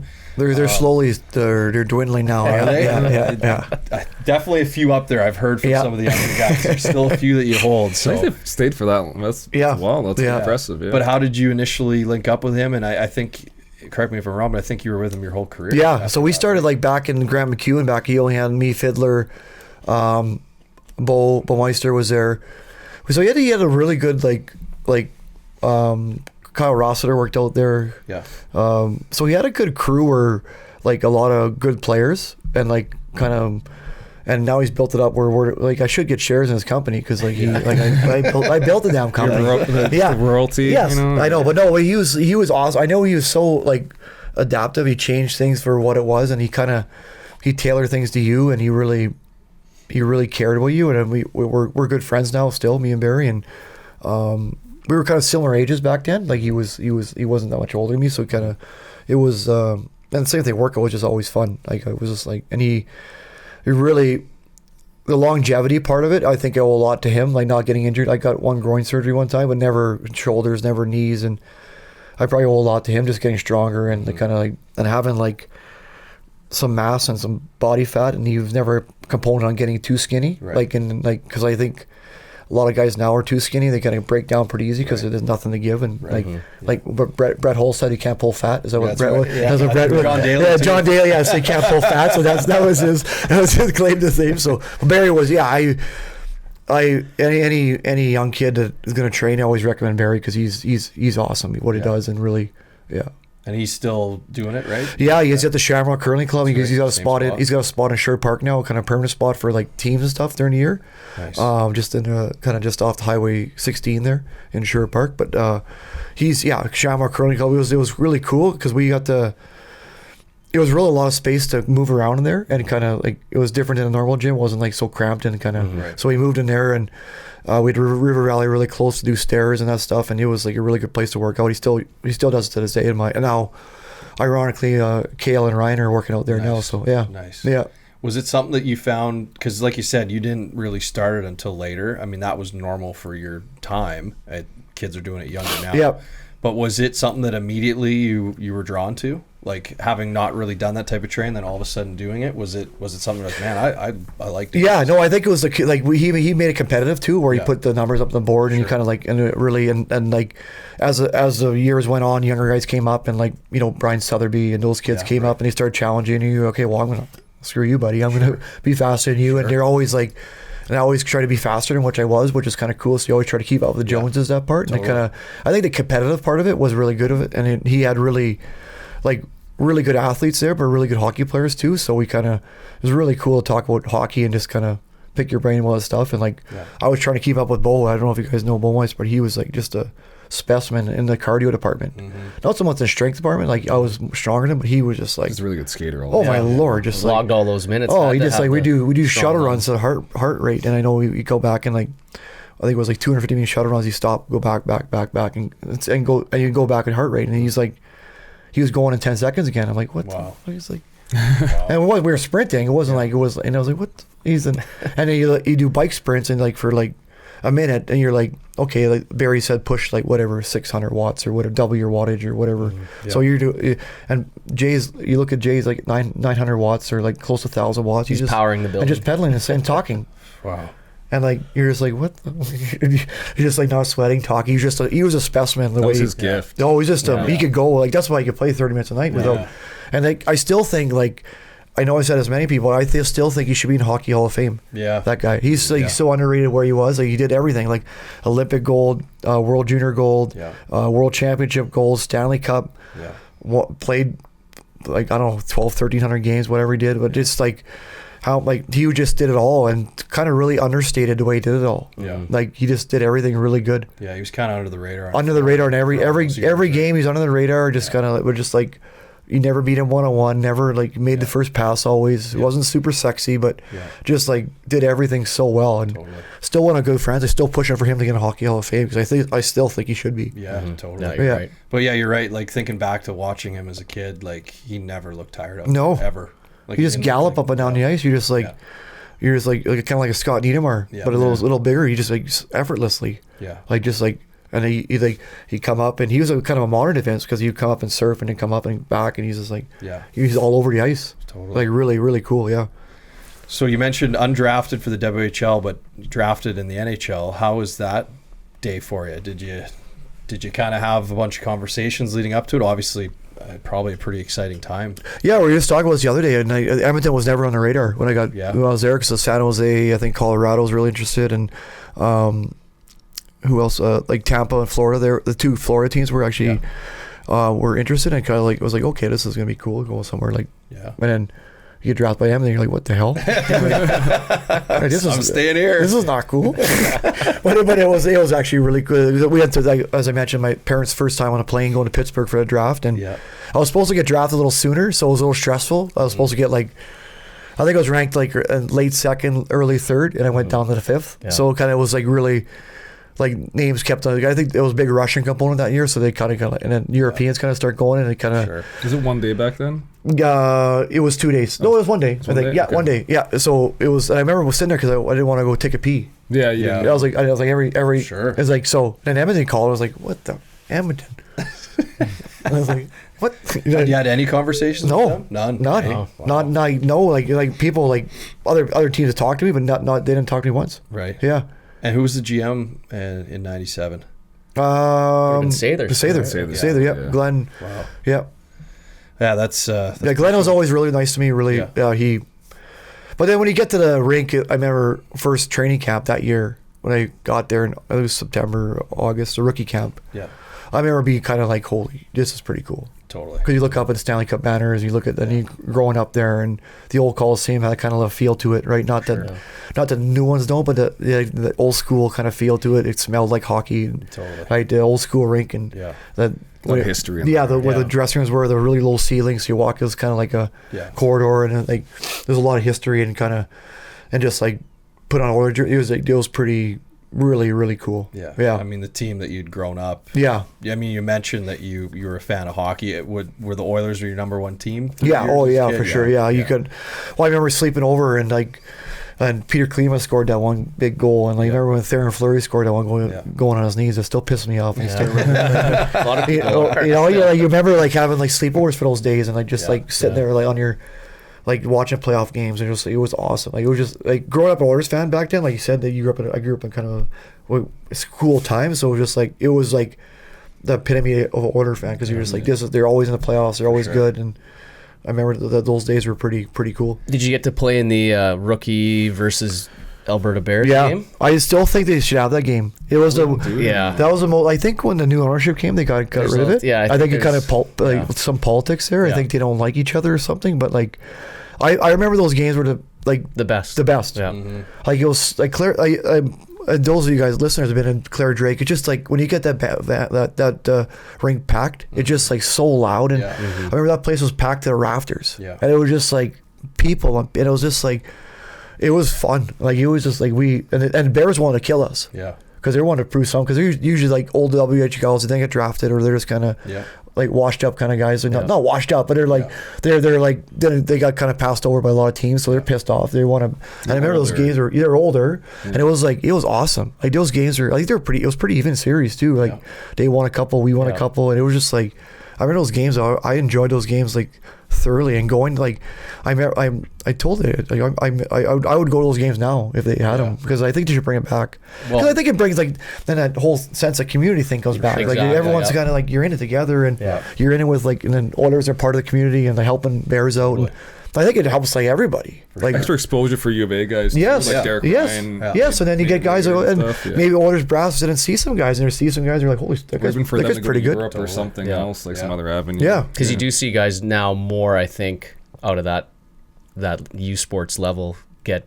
AHL contracts at least. Well, it's good hockey. Yeah. Like it's good hockey. Like, it's like I tell like even the girls, like I'm trying to recruit for these girls to get either like D1 colleges or D3 or U Sport, but it's good hockey. Like like men and women, like it's just like you're like you go to those games and it's like, man, this is like exciting hockey. Almost like more exciting to watch in NHL. Because it's a smaller building, it happens quicker, and it's like you're on top of the people, and you get to sit wherever you want, and it's just like it's a cool atmosphere. And you had mentioned going to those games as a kid, so now being able to play it's just in that building, I can remember, because that's what we like. The tickets were cheap, and two, the whole team could go for like $100. And they still have a good deal there where it's $150 for the whole team. So I bring the girls teams out there lots just to watch, because it's like you get like 20 tickets for $150 and 2 coaches. Nice. So it's pretty great deal. It's an awesome deal for like sports organizations. Yeah. So you'd mentioned those first couple of games in Hamilton. Those were at the end of one of your WHL Yes, seasons. yeah. So you hadn't done an NHL camp yet until the. No, I think I had. Yeah, I think it was. I played a couple when I was in junior. Gotcha. Yeah, Okay. yeah. So a couple of junior camps, and then I went back, and then those were just like the, kind of. That's probably the year before I was in Hamilton. Right. Maybe. Yeah. Right. Yeah. We got to ask you about the World Juniors. I mean, how was that experience? I mean, it must have been. Yeah, still to me, like I look back in my career, I think like 2 things stand out. Like playing 1,000 games, obviously was really, really cool for me, because I'm not a point guy or assist guy, but that was really the longevity part of it. That was really cool for me to get that, and like. I don't know, you guys are seeing a silver stick, but that's really cool because it really weighs a lot, and it's really awesome, and that's one of the things I'm really proud of. And then that's another thing, because that's like your best at that level at that age, and kind of when I played out, and it was in Winnipeg, so it was just like louder than, it was like we played our first game in Brandon, but it was just like, remember, it was really. You lost in a final to, I think, Finneganov scored, that bastard, but overtime, right? on Luongo, yeah. But that was like really cool. It was that was an experience you never forget, for sure. I think representing your country, and anytime you put the Canada flag or Maple Leaf on your jersey, that's like, it's just like another level of cool factor, because just like you see like the you know, back in the day, it was just like Lemieux and Gretzky and those guys playing the Canada Cups, and like, what they playing on that was like unforgettable for sure. I'd imagine there's not a lot of undrafted major junior guys that make that team too. Like, I think I was the only guy in that team that was undrafted. Yeah, impressive, yeah, right? yeah. That was, yeah. And I remember because my buddy Blair Betts was on the team too, and we still talk about it when we see each other, kind of because sometimes you forget, like, oh, you played, oh, you played, because like, you have to go down the list, right? You're like, oh man, who played? But yeah, it was like it was really, yeah, like playing with Luongo and like Rico Fata, those kind of guys. It was like, it's still, that's one of those pitch me moments again when your whole family's there watching World Juniors. I remember I met my wife, like girlfriend back that time, and she's like, I had to go for World Junior camp, and she didn't really know what was hockey's, right. Like, and she didn't know what it was, and then all of a sudden, like I was playing at Christmas time, she's like, what the, like, didn't know the significance at all. Right. And I was like, just like, no, it's kind of like, it's a kind of cool thing, and I still, like, we talk this still to this day. That's probably the biggest like hockey thing that it was really a feather in your cap when you can look back at stuff. For sure. Yeah. How was the process? Like, they probably tweaked it a little bit, but when was the first time that you actually got to be with those teammates? So we had a summer camp back then. They had like probably 60 kids went to summer camp, and then they invited back like probably, so that was fun. I think it was in Kenora. We had a summer camp. We kind of got together and had a little like probably 5-6 day thing. That was really fun because we played some inter squad games and that kind of stuff, and like I think we played some local, like just they got them so local university teams came together just for a couple days to help us out. Yeah. And we got together in December for the camp. I think it was only like 30 kids back then. Right. Like then it was a little less, and then remember because they used to wake you up and like either you're cut or like, and so like if you got the wake up call, and it was bad news. Oh no. Mm-hmm. Yeah. And then I remember me and my Kent McDonnell, he made it too, was my roommate. They knocked and they got the roommate wrong. Oh. So you guys hear a knock. Yeah. It's like, we're like, which one of us is and there was I don't know, Mark, it wasn't the head coach, but someone else came to the door, and we're like, oh no, sorry, wrong room. And we're like, what the? It was like 6 in the morning, and it was just like, man, because you didn't sleep that late. It was like you're just like waiting. Nobody slept. Yeah. And remember the breakfast, that breakfast in the morning was the big, like the most, like I think you're talking about Christmas for kids, like because it was around Christmas time, and it was just like you talk about smiling kids, like, or happy kids, like it was just like I remember you just like giddy. Like, you were just like, because it was the best feeling ever. For sure. Because then they had all your hockey Canada gear laid out. They had like T-shirts, bag, and you're just like, this is the best Christmas present. Yeah. Did you find after getting a taste of it in the summer, there was not that you're not a motivated guy, but was there an extra bit of gasoline on the fire for that first half of the season to be like, man, I want to make this team? Yeah, for sure. Yeah, I think for sure that was like a big motivating factor, and it kind of that kind of spearheaded my career. Kind of like gave me a vote of confidence I never had before. Like kind of, okay, I'm good at what I do and good at this. So I think when I knew I was good back in the day, but when I made that team, I was like, holy, well, that kind of maybe. And we speak about mindset, to change my mindset of what I can do and what I can actually maybe. I can make a really good living at this sport and and I play this game for a long time. So that was a huge kind of ass kicker moment too. Yeah, a boost. Yeah, right? a boost. Yeah. Any like at that point, if you're playing junior, were you thinking about making a hockey career yet, or was this kind of the first time? That was the first time. Yeah. I mean, I never like that. Kind of came in a whirlwind there because I think I was. Yeah, and like. I think I got drafted that year, or maybe the year after, or I was drafted the year before. Then I made the team. I think because I didn't get drafted in WHL. Then I made the team. Then I got drafted by Oilers. Then I made the team that year. And it was kind of like, and now it kind of was like a whole series of events because I went to World Junior camp. That really helped me out in the summer. Then I got drafted, and then I got drafted after that or before that. I can't remember. I think or before that I got drafted. Then I went to summer camp. But I think it was like. All these events happened like in pretty close comparison or proximity that kind of like, holy smokes, this is coming at me really fast here. And I think this is going to be, but again, I just never, I knew I could make something of it, but I never thought I'd be like, could make a life of it. Totally. And like, yeah.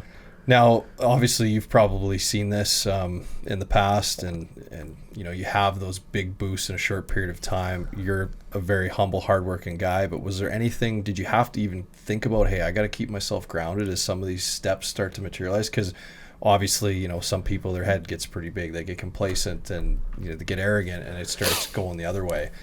That's not you, but was there anything where you said, hey, I just got to be careful, like I don't become one of those guys? You know what? I was never the best. Yeah. I was never the most skilled, so I kind of had to work at it no matter what. And I kind of like no matter like when I was in AHL was probably one of the better, but it was Brian Swanson and like Fernando was my line mate back then, and we had a really good line. And even back then, like there's some people that are better than me in the league, and kind of like holy smokes. And when you go up to NHL, people are always better than you. Yeah. Like I was never the best in NHL. It was always like, so I think that's what really helped me. Yeah. Because I never was like a Doug Wade. I was never a like Rick Nash when I went there, or Freddie Modine, or never Alex Ovechkin, never Backstrom. So I think that's what really helped me keep going. Like I had to work for it, and then kids are always coming up, and like you always have to outwork them, and always like kind of that was biggest. Yeah, I think I was never satisfied. I never really let myself I remember like when I first retired, I still announced my retirement, so I'm still looking for a job. If anybody still looking to come out, still open. But judging my bike ride with my wife this morning, try to keep up with her, I probably should announce my retirement. But I remember because I was just like, you just gotta.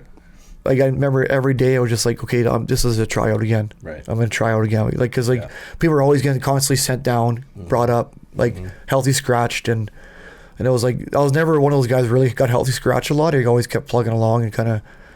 I just worked my ass. I just worked like. Yeah. And there's no secret. Like I was never super skilled, but there's always people better than me. That's what helped me a lot.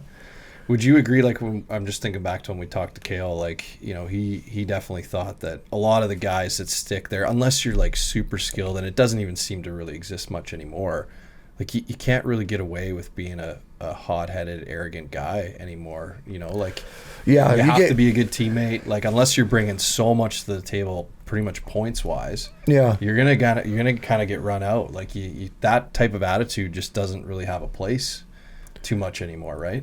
I can name a few guys that are probably still playing in the league that have that a couple, kind of right? It's still there, but maybe one of the Oilers. I won't name names, but you probably figure out probably one. Do you think though it's like it's pretty? You get run out of the roost pretty quickly. Yeah, your attitudes get, unless you're like elite. You get pretty picked off pretty quickly, especially if you're an average person. Like not average, but if you're average guy on a team playing 14, 15 minutes a game and you're an asshole, you're pretty much. So it's more like backup goalies. Like Ty Conklin was one of my good buddies. He was just a really good guy, and he like good teammates. They stayed on for hours and hours. They just took shots. Just took shots until the last person left. Right.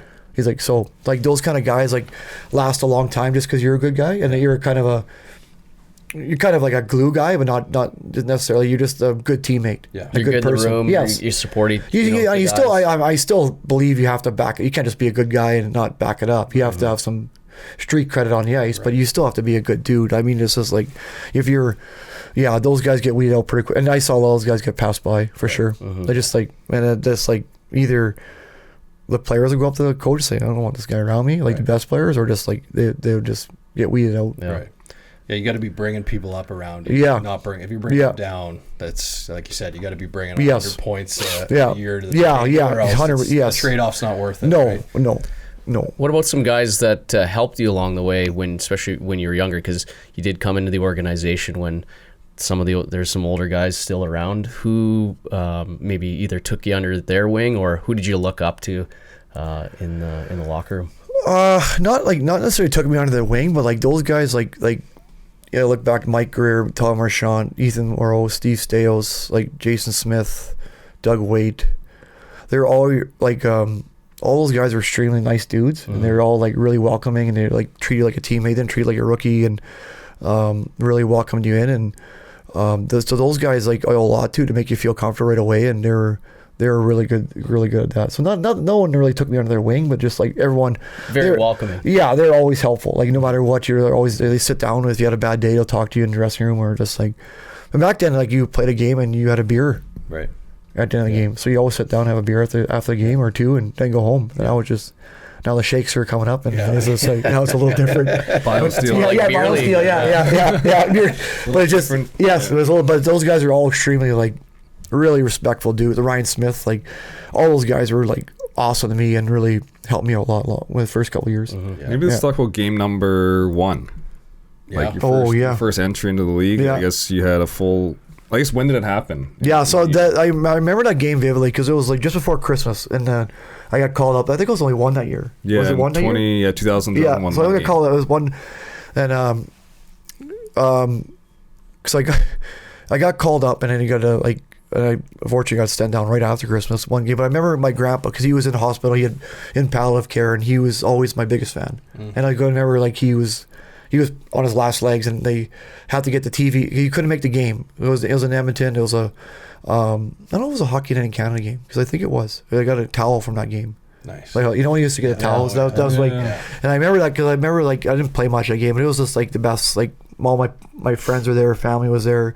Everyone seemed to get tickets. I could get tickets, and it was in Edmonton, so it was like really. I guess when did you get when did you know you were gonna play? Like was there an injury? Usually usually they didn't call up anybody in Edmonton unless you're playing, because they were So far, yeah. you're in Hamilton. And they were like, they were up against like they didn't have much money back then, so it was kind of a budget team, and they were like kind of, so they watched your piece. So unless there was no one left, they would call someone up. So that was like, and you knew you were gonna play as soon as you got called up. So I got called up the night before, then I played the next day, and I got a Christmas present. Got sent back down for Christmas. But I remember my grandpa died shortly after that. I remember that because we got him TV to watch the game, and went to his hospital. And after I was, he said that was the proudest he's ever been in his whole life. So that was pretty. That's awesome. That was pretty cool. That was a pretty cool moment. Like, and for him to have that, and kind of, because he was always my biggest fan. So that was really cool. And I don't really remember much. I just remember like taking it all in. Like warm ups was like just like it was a new level. Like you're just like, holy, this is really cool. This is where I want to be. Who were your line mates that night? Do you remember? I can't even remember. Can't remember. Probably George and probably someone. Yeah, and I can't even remember who my lines were.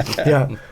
Then you scored your Big first. George. Was it the goal? Yeah, you scored your first goal the next year. It looks like. It was my first game called up there. It was in against Chris Osgood, in the island in the old rink. Yeah, and I remember I think either Mike Greer or Todd intercepted the puck. He passed it back to Yanni Niedema, and Yanni Niedema had a side tip on the. And I remember, that was really cool because it was against Chris Osgood, one of the best goaltenders of all time, and Yanni Niedema and I think it was Mikey Greer, just assisted on it. So that was a really cool moment. Like when you score your first goal in the NHL, and kind of like just like it's kind of a full circle moment. You're just like kind of. I don't know if they panned me on the bench because I don't think you could wipe the smile off my face for like, For sure. Yeah, it was pretty cool. Yeah. Still Where's the puck now? Oh yeah, I still got a puck at home. Yep. Is that home? Yeah, it's Nice. mounted at home. Yep. Nice. Yeah. Yeah, that's an unbelievable experience. Yeah. So that year you got 3 games in. Yep.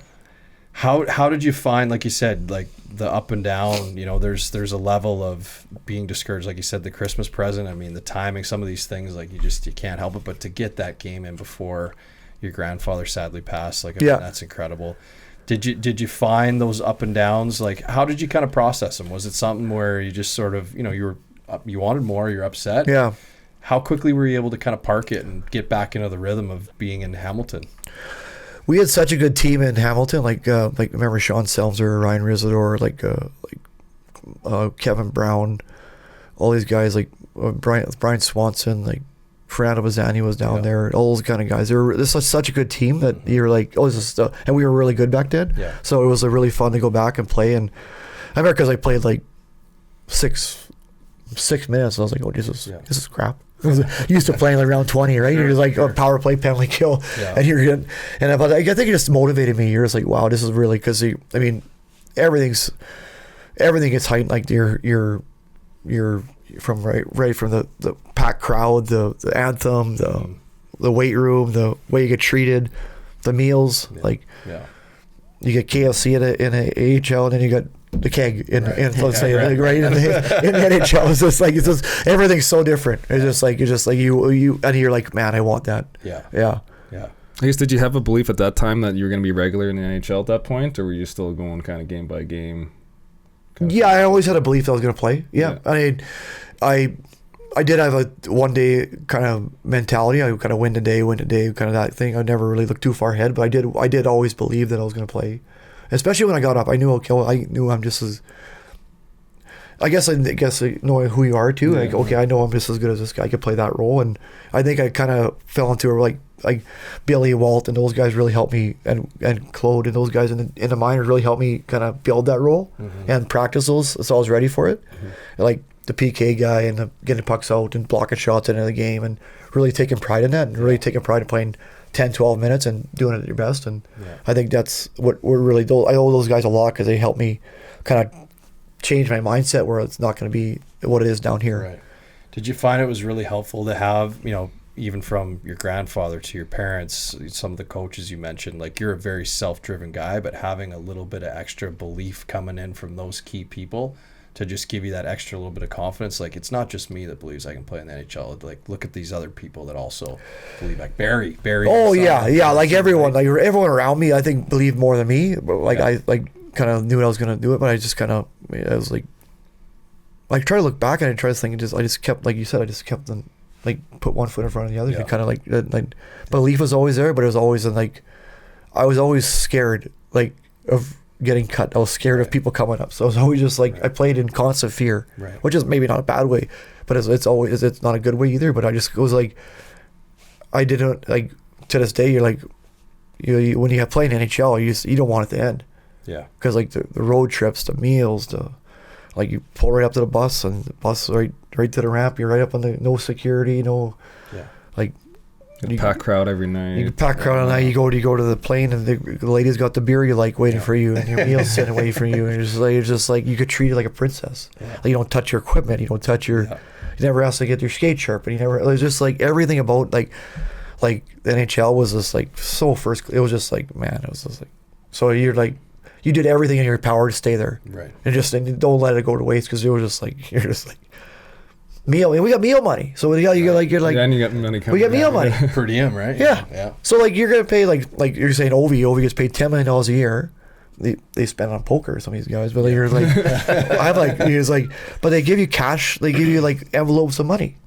Yeah. So you get to the like goes Kevin. You get to the plane, and guy comes around. You sign a sheet, and it's like so it's a week-long trip. So you get like $1,200, whatever it is, like of cash. So you're playing cards for on the phone? They're just slap it down. Some guys could. But us cheap Edmonton guys, Ukrainian guys, were just like, oh man, this could feed us for a long time. Then you hook up with the right guys who pay for the meals, so you're just like, it's like. Well, now it seems like, I don't know if it was maybe the same then, but like almost all, not all, but a lot of the meals are provided by the team. Yes. So a lot of that. No, you don't even need to spend. No, especially later towards it. So like before, like when I started, like the nutrition, all stuff wasn't. Sure. It wasn't a big thing. Like we drank, we ate whatever. Like it was like more of a party like league. Yeah. You go on a road, it's just like party time. Yeah. Like you're going out, you're playing hungover. Like you got to learn to play hungover, because you play scared. Right, and if you don't go out, you get crap for it. Right. So you have to, like, these veterans force you out. So you're like, be part of the team. Yeah. So it was just like you, not necessarily you go to a pub and have some beers with the boys, and it kind of slowly faded, because we always have our beer spots we always go to, and like. Yeah. And when I got older, it used to be like 10 guys. Now it was like 5 guys. Now it's just me and another guy. Now it was just me and a trainer. Yeah. You're just dragging them out. Like, first day, like, hey, you're coming with me. Yeah, exactly. It was like, so it's just, it was like, it did change over time. But so that's, that's awesome.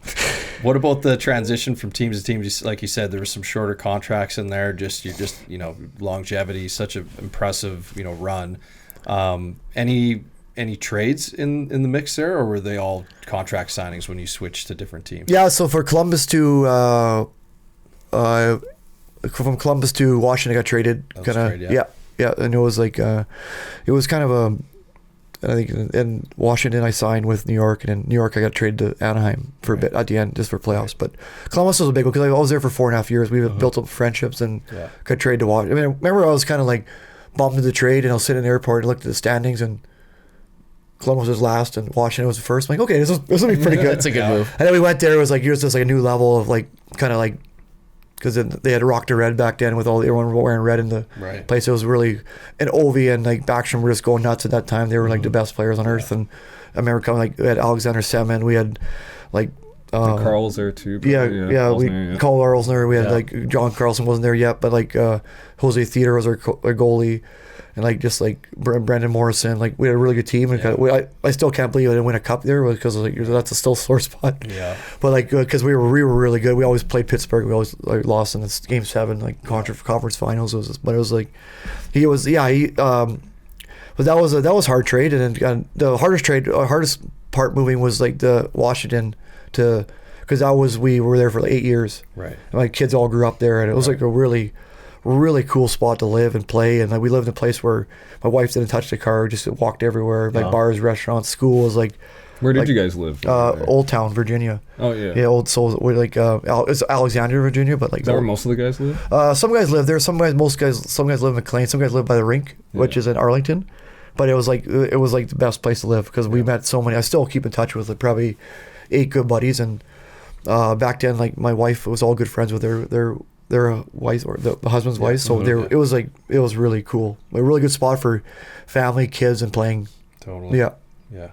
And then how about the play? Like you got quite a few playoff games. How are the playoffs? Like, you know, you always hear it on TV. Obviously, everyone says it's another level. You can see the intensity ramp up. Like if you know hockey, you can tell. Were the playoffs, and you mentioned Game 7s with Pittsburgh. Yeah. Were the playoffs like a noticeable other level as a player for Oh you? yeah, it was like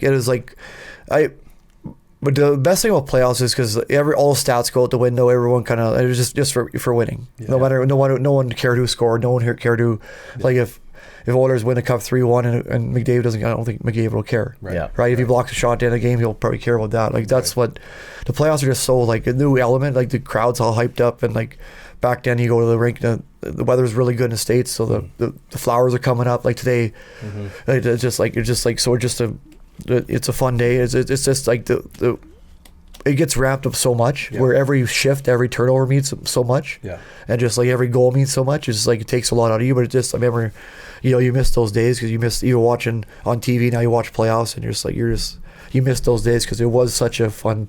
Those were the best times ever. Yeah. The playoffs. Did you find it suited your mentality and Yes. your game really well? Well, because it became that violent game again. Yeah. It became that I'm gonna kill you. I'm gonna rip your face off, and I'm gonna do it again next shift. I'm gonna do next shift, and like there was no ticky tacky calls. There was no like the refs let play go, and you're just like basically mauling guys on the ice and you're trying to get to the net. And it became more of that old school game that I love. So I do miss that style of game a little bit. Like the game's better than ever, but I still miss that old school like violent nature of the game, where just like you're bleeding, you're still smiling, that was the fun part of it. And did you feed off the crowd too? Like, Oh, yeah. the guys do talk about it, but does the crowd energy help? And even like you said, going out to make that big hit to get me in the game, that gets the crowd. Oh yeah, just the crowd gets all ramped up. So I remember the first couple of shifts, you're hitting everybody, and it just like you were running on. You don't even feel your legs because you hit the guy, and it's a big. Everyone's like Pop. just wow, and then you go hit a guy again. You want to hit another guy, and I remember I scored double overtime winner in New York one year in MSG. That was like the coolest feeling ever. Oh man. Because that was like the best, and that was the opposite, like silence and like beer cans coming down on you. It was just like it was the best. So that was the playoffs. Everything about it was just like it was hockey at its best for sure. Do you find it's kind of strange in the playoffs how the game gets officiated slightly different? Yes. Or I guess very different. Yes. Yeah. And I don't know why they do that, because like you're looking at, say, like Oilers like had to reinvent their game kind of because they relied so much on power play and freewheeling and like McDavid and Draisaitl getting those easy points. Yeah, they usually get like 5-6 a game. Right, so it's all on power play, and then for a while there, it took them so long to adapt to the game because it went back to that old school game where you clutch and grab, and McDavid didn't have much speed, and they're getting frustrated by it. Well, like I wish the refs would call like that during a year, not to that extent, but like there's some hooks and like. Just a little closer. Oh, there's yes, and there's some like calls that you're just like, come on, like this is not hockey, guys. Like it's just like it. Yeah, and I just back in the day, like because there was no one running around. Like it would be clean hits. It'd be now when someone gets hit, it seems like a dirty hit because no one's got their head up. Yeah. because there's no one's used to getting hit, but it's a good hit, and then true. they'll call it a headshot, but it's not a headshot. You just don't get your head up. Right. Like back in the day, you had to be aware, or else you're like Scott Stevens is coming across the ice, and he's gonna rip your head off. Totally. And I do wish it went back to that a little bit, like kind of, because like it's such a different game, and like. And you can see that people love it. People love the way, like, I know they're pissed off some calls, like my friends are, McDavid's all, but it's just like, it's fun. You got to work for it. Like, you got to work for your space, work for your, like, work for goals. And it's just a great time of year. Like, I wish the game was ref like that all the time. Yeah. But like, nuts. I know they can't. Yeah. Like, but they got to make it a better game. Somewhat closer. Because the refs almost take matters in their own hands some nights. We're just like, this is ridiculous. Kicking everybody out. And, Yes. trying to. Becomes about them. Oh yeah, well, and the knowing this for a fact, refs have like personal vendettas against a lot of these because I was always a chirper. So. For sure. Yeah. In fact, they used to give it to refs. I used to give like, that's a effing bad call. Yeah. He's like, well, you're a goddamn bad player. They used to give it back, so you're like, then they hate you for wrestling. It is a neat thing with hockey too, is like you can have a bit of that interaction with the refs. Yes. Yeah. It's almost like an outlet to get some frustration, but other sports, like you say anything, it's like Oh, I know. Yeah. Well, it's funny because in the minor hockey now, I'm pretty calm with refs on the bench because you used to like swearing with the ref back and forth. Yeah. And the ref would just give and take. Like, what kind of call is that? Are you serious? But now it's like a 10, you're out of the game, and like you're kicked out of the game as a coach, so you got to watch your P's and Q's for sure. I was going to ask, like, what is it like now as a coach? You know, have you found times where you're biting your lip? Yeah, one thing I'm pretty calm with refs. I do snap one, but I'm pretty, because they're young and they're just like, and there's not their profession. They're just doing it for whatever, $80 a game and whatever. They're trying their best, and it's just like, I know some bad calls and bad goal. I try to. And that's one thing I am pretty calm with. You can ask Dave Cooper, my assistant coach. He gets upset with the refs more than me. I'm telling him to calm down. But there's one thing I'm not calm with the way we play, but I'm calm with the refs usually. So what's the you gotta change your expectations on the level of the refs. Right? Yeah. Oh yeah. They're not. Yes. They're not NHL seasoned refs. No. And they're just usually they're kids barely older than the girls that are playing. Yeah. So like they're in the same stage of development as well. 100%. Yeah, they're trying to learn too. Well, So again, it's that adaptability. Right? yes. On that point, retiring, that's obviously a really tough thing for a lot of players. Walk us through the decision to do it, and just how you felt when this amazing career finally had to come to an end. Yeah, so I think that was tough because I had some chances to go somewhere, but it was kind of.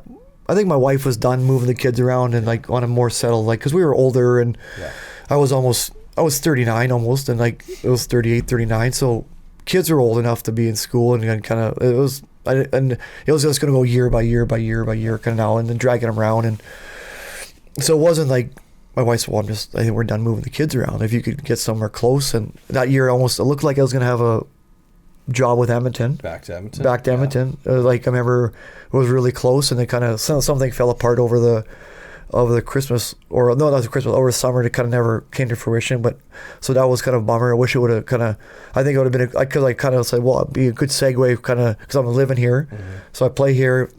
I wasn't even asking I just wanted to play another year. Yeah. Just kind of not drag it out, but like I wasn't ready to be done yet. Yes. Yeah. And so I was like, I guess I am still not ready to be done, but it was like, and I got a chance to go to St. because Jay called me once. He said, well, there's a Armstrong want to know if you want to come there, just PTO, but PTO, you'll make it if you come. Yeah. But it was far again. It was like St. Louis, hard to get to, and we looked at the schedule and only get there, and it looked like a good decision at the first, but then they won the cup that year.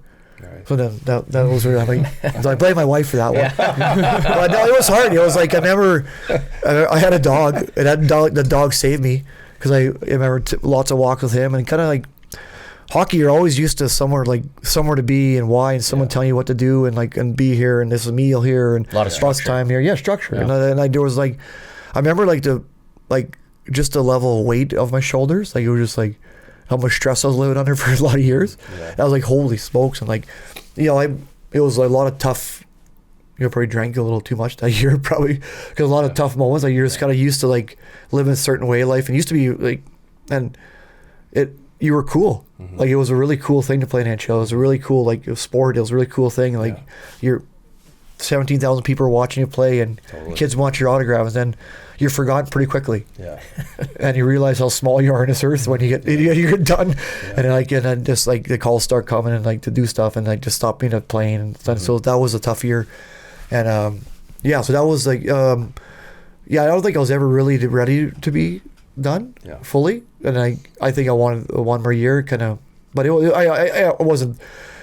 I really don't have any regrets. I mean, shit, I played 1,100 games and played hockey. I mean, I made a really good living, and I don't have to work. I do some side job. I play coach now, but I don't really have like it's just like hockey's given me so much, and our family so much, and it's just crazy to think of that. So that's really, and it would be nice to string out one more year. Yeah.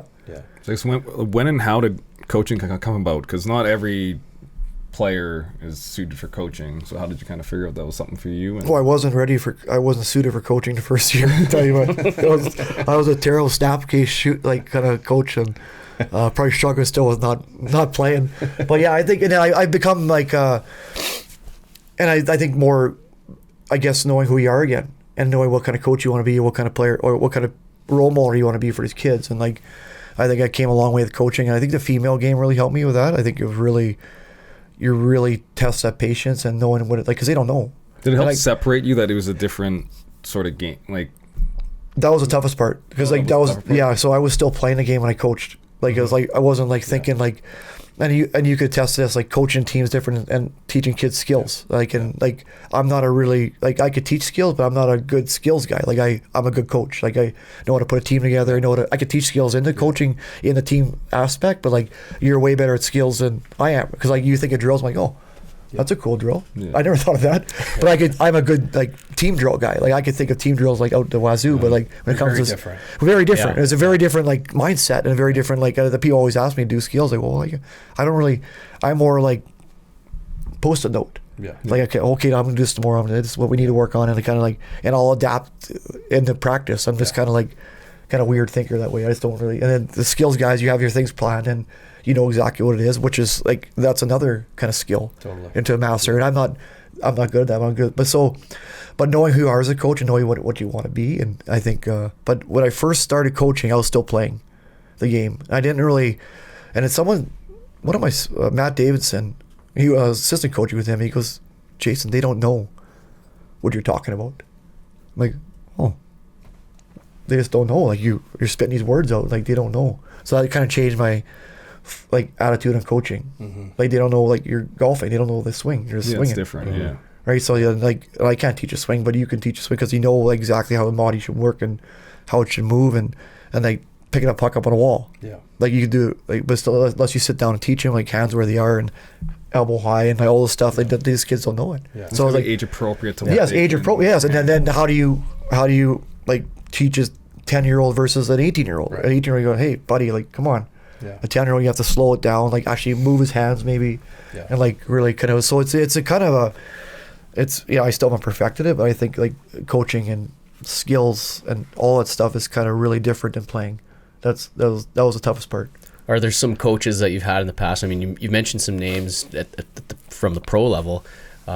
Is there anyone that you're kind of emulating your style after, or you're picking up little nuances from each guy? You know, Billy Moores did it this way, or Claude Julien did it like that. Yeah, I think you pick up for what not to do and what you want to be as a coach. And I want to be like, and I'm a tough coach. Like I'm not easy on the kids, but I think it's extremely fun environment, and like I do talk to the kids a lot. I talk to the girls what they want to do and like what they want to do in practice, and we come up with drills together, and like I make them feel involved, and like so they have some accountability. They have some like they could put their name to it. So we do a lot of repeat drills that they love. So it kind of, and do probably the same as skills. Like you can, okay, well what do you want to work on? And I make up a drill for that, and they love it. And they either hate it, or if they love it, we'll keep it. If they hate it, we'll throw it out. Yeah. And then that's the way.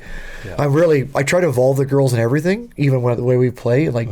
Like the way we forecheck, the way we play D zone. Like, do you guys like this? Like, do you like doing this? Right. Like, and they're like, no, wait. They say, okay, we'll change it up then. Let's do something you like. Right. So there's all kinds of ways to skin a cat, but like there's like as if you don't have buy-in and trust, and with those girls, it's a big thing. So you do pick up little things here and there, but the biggest thing I learned from like even Ken Hitchcock was I learned a lot from him too, but the truth. Like he always spoke the truth.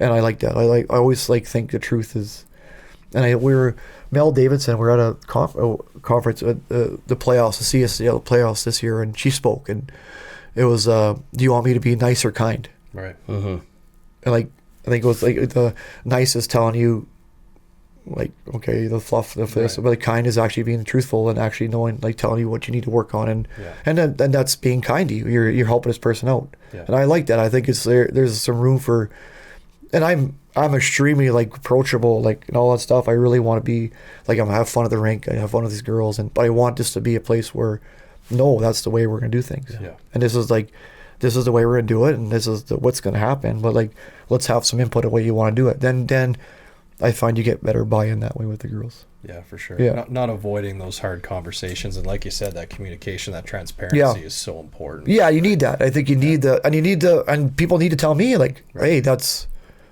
not okay. Yeah. Okay, that's at least and the girls will tell me lots of time, hey, that drill sucks. Right. I'm like, okay, thanks, perfect. Then we won't do that. We won't do this drill because if they're not gonna do it, like all the drills we do that they love doing, they do with pace now, and because they're having fun doing it. You can just tell. Yes, Yeah, you can tell. when a group likes a drill. Yeah, and so they you can don't. tell, and you can always tell because of one more.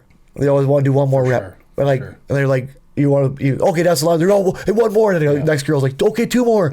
So you always, that's a fun because they always love it when you do that. So that's good. It's a good sign. Yeah. I mean, it takes a lot to be able to, because I'm sure you had it over the years, like coaches that just don't want to hear anything from the players. Oh yeah, Like you're making it very clear to them that my door is open. yeah, I want you to be a part of this process. Ultimately, you're still in charge, and they need to know that, but you're involving them in the process. Yes. which is going to make them feel empowered at the very least, and it's more fun that way too. but you have to actually listen to them too. Of course, and of like course. not just have an open door and be like and shut their ideas off. Sure. Like you have to because that's the biggest thing I've done a couple times where you're like, okay, that's a good idea, let's not do it. Well, I've done many times where we like the girls will just they'll come up, they're running practice. Right, Okay, it's your guys' practice today. What do you guys want to do? And they'll do the same drills, for sure. but like they'll run practice and kind of make it their own, and Yeah. and they do exactly what you want to do because they know what we have to work on. Like, Right. okay, girls want to work on our forecheck today. What drills do you like? I give you 30 minutes to design and practice, and they come up with it. So it's a lot of fun that way. Yeah, that's awesome. Yeah. Well, I think we unfortunately have to wrap this up, but man, it's been an awesome conversation, and really appreciate you canceling some plans to be here. No, with this us is today. great. We're gonna do it on a golf course. We're gonna start the punching invoice. bag. Yeah. When he hits a good drive, it's like you just pop him. I'll go Oh, first. is that a good drive? Huh? exactly. You okay now? Have to do a bit of a draft. Yeah.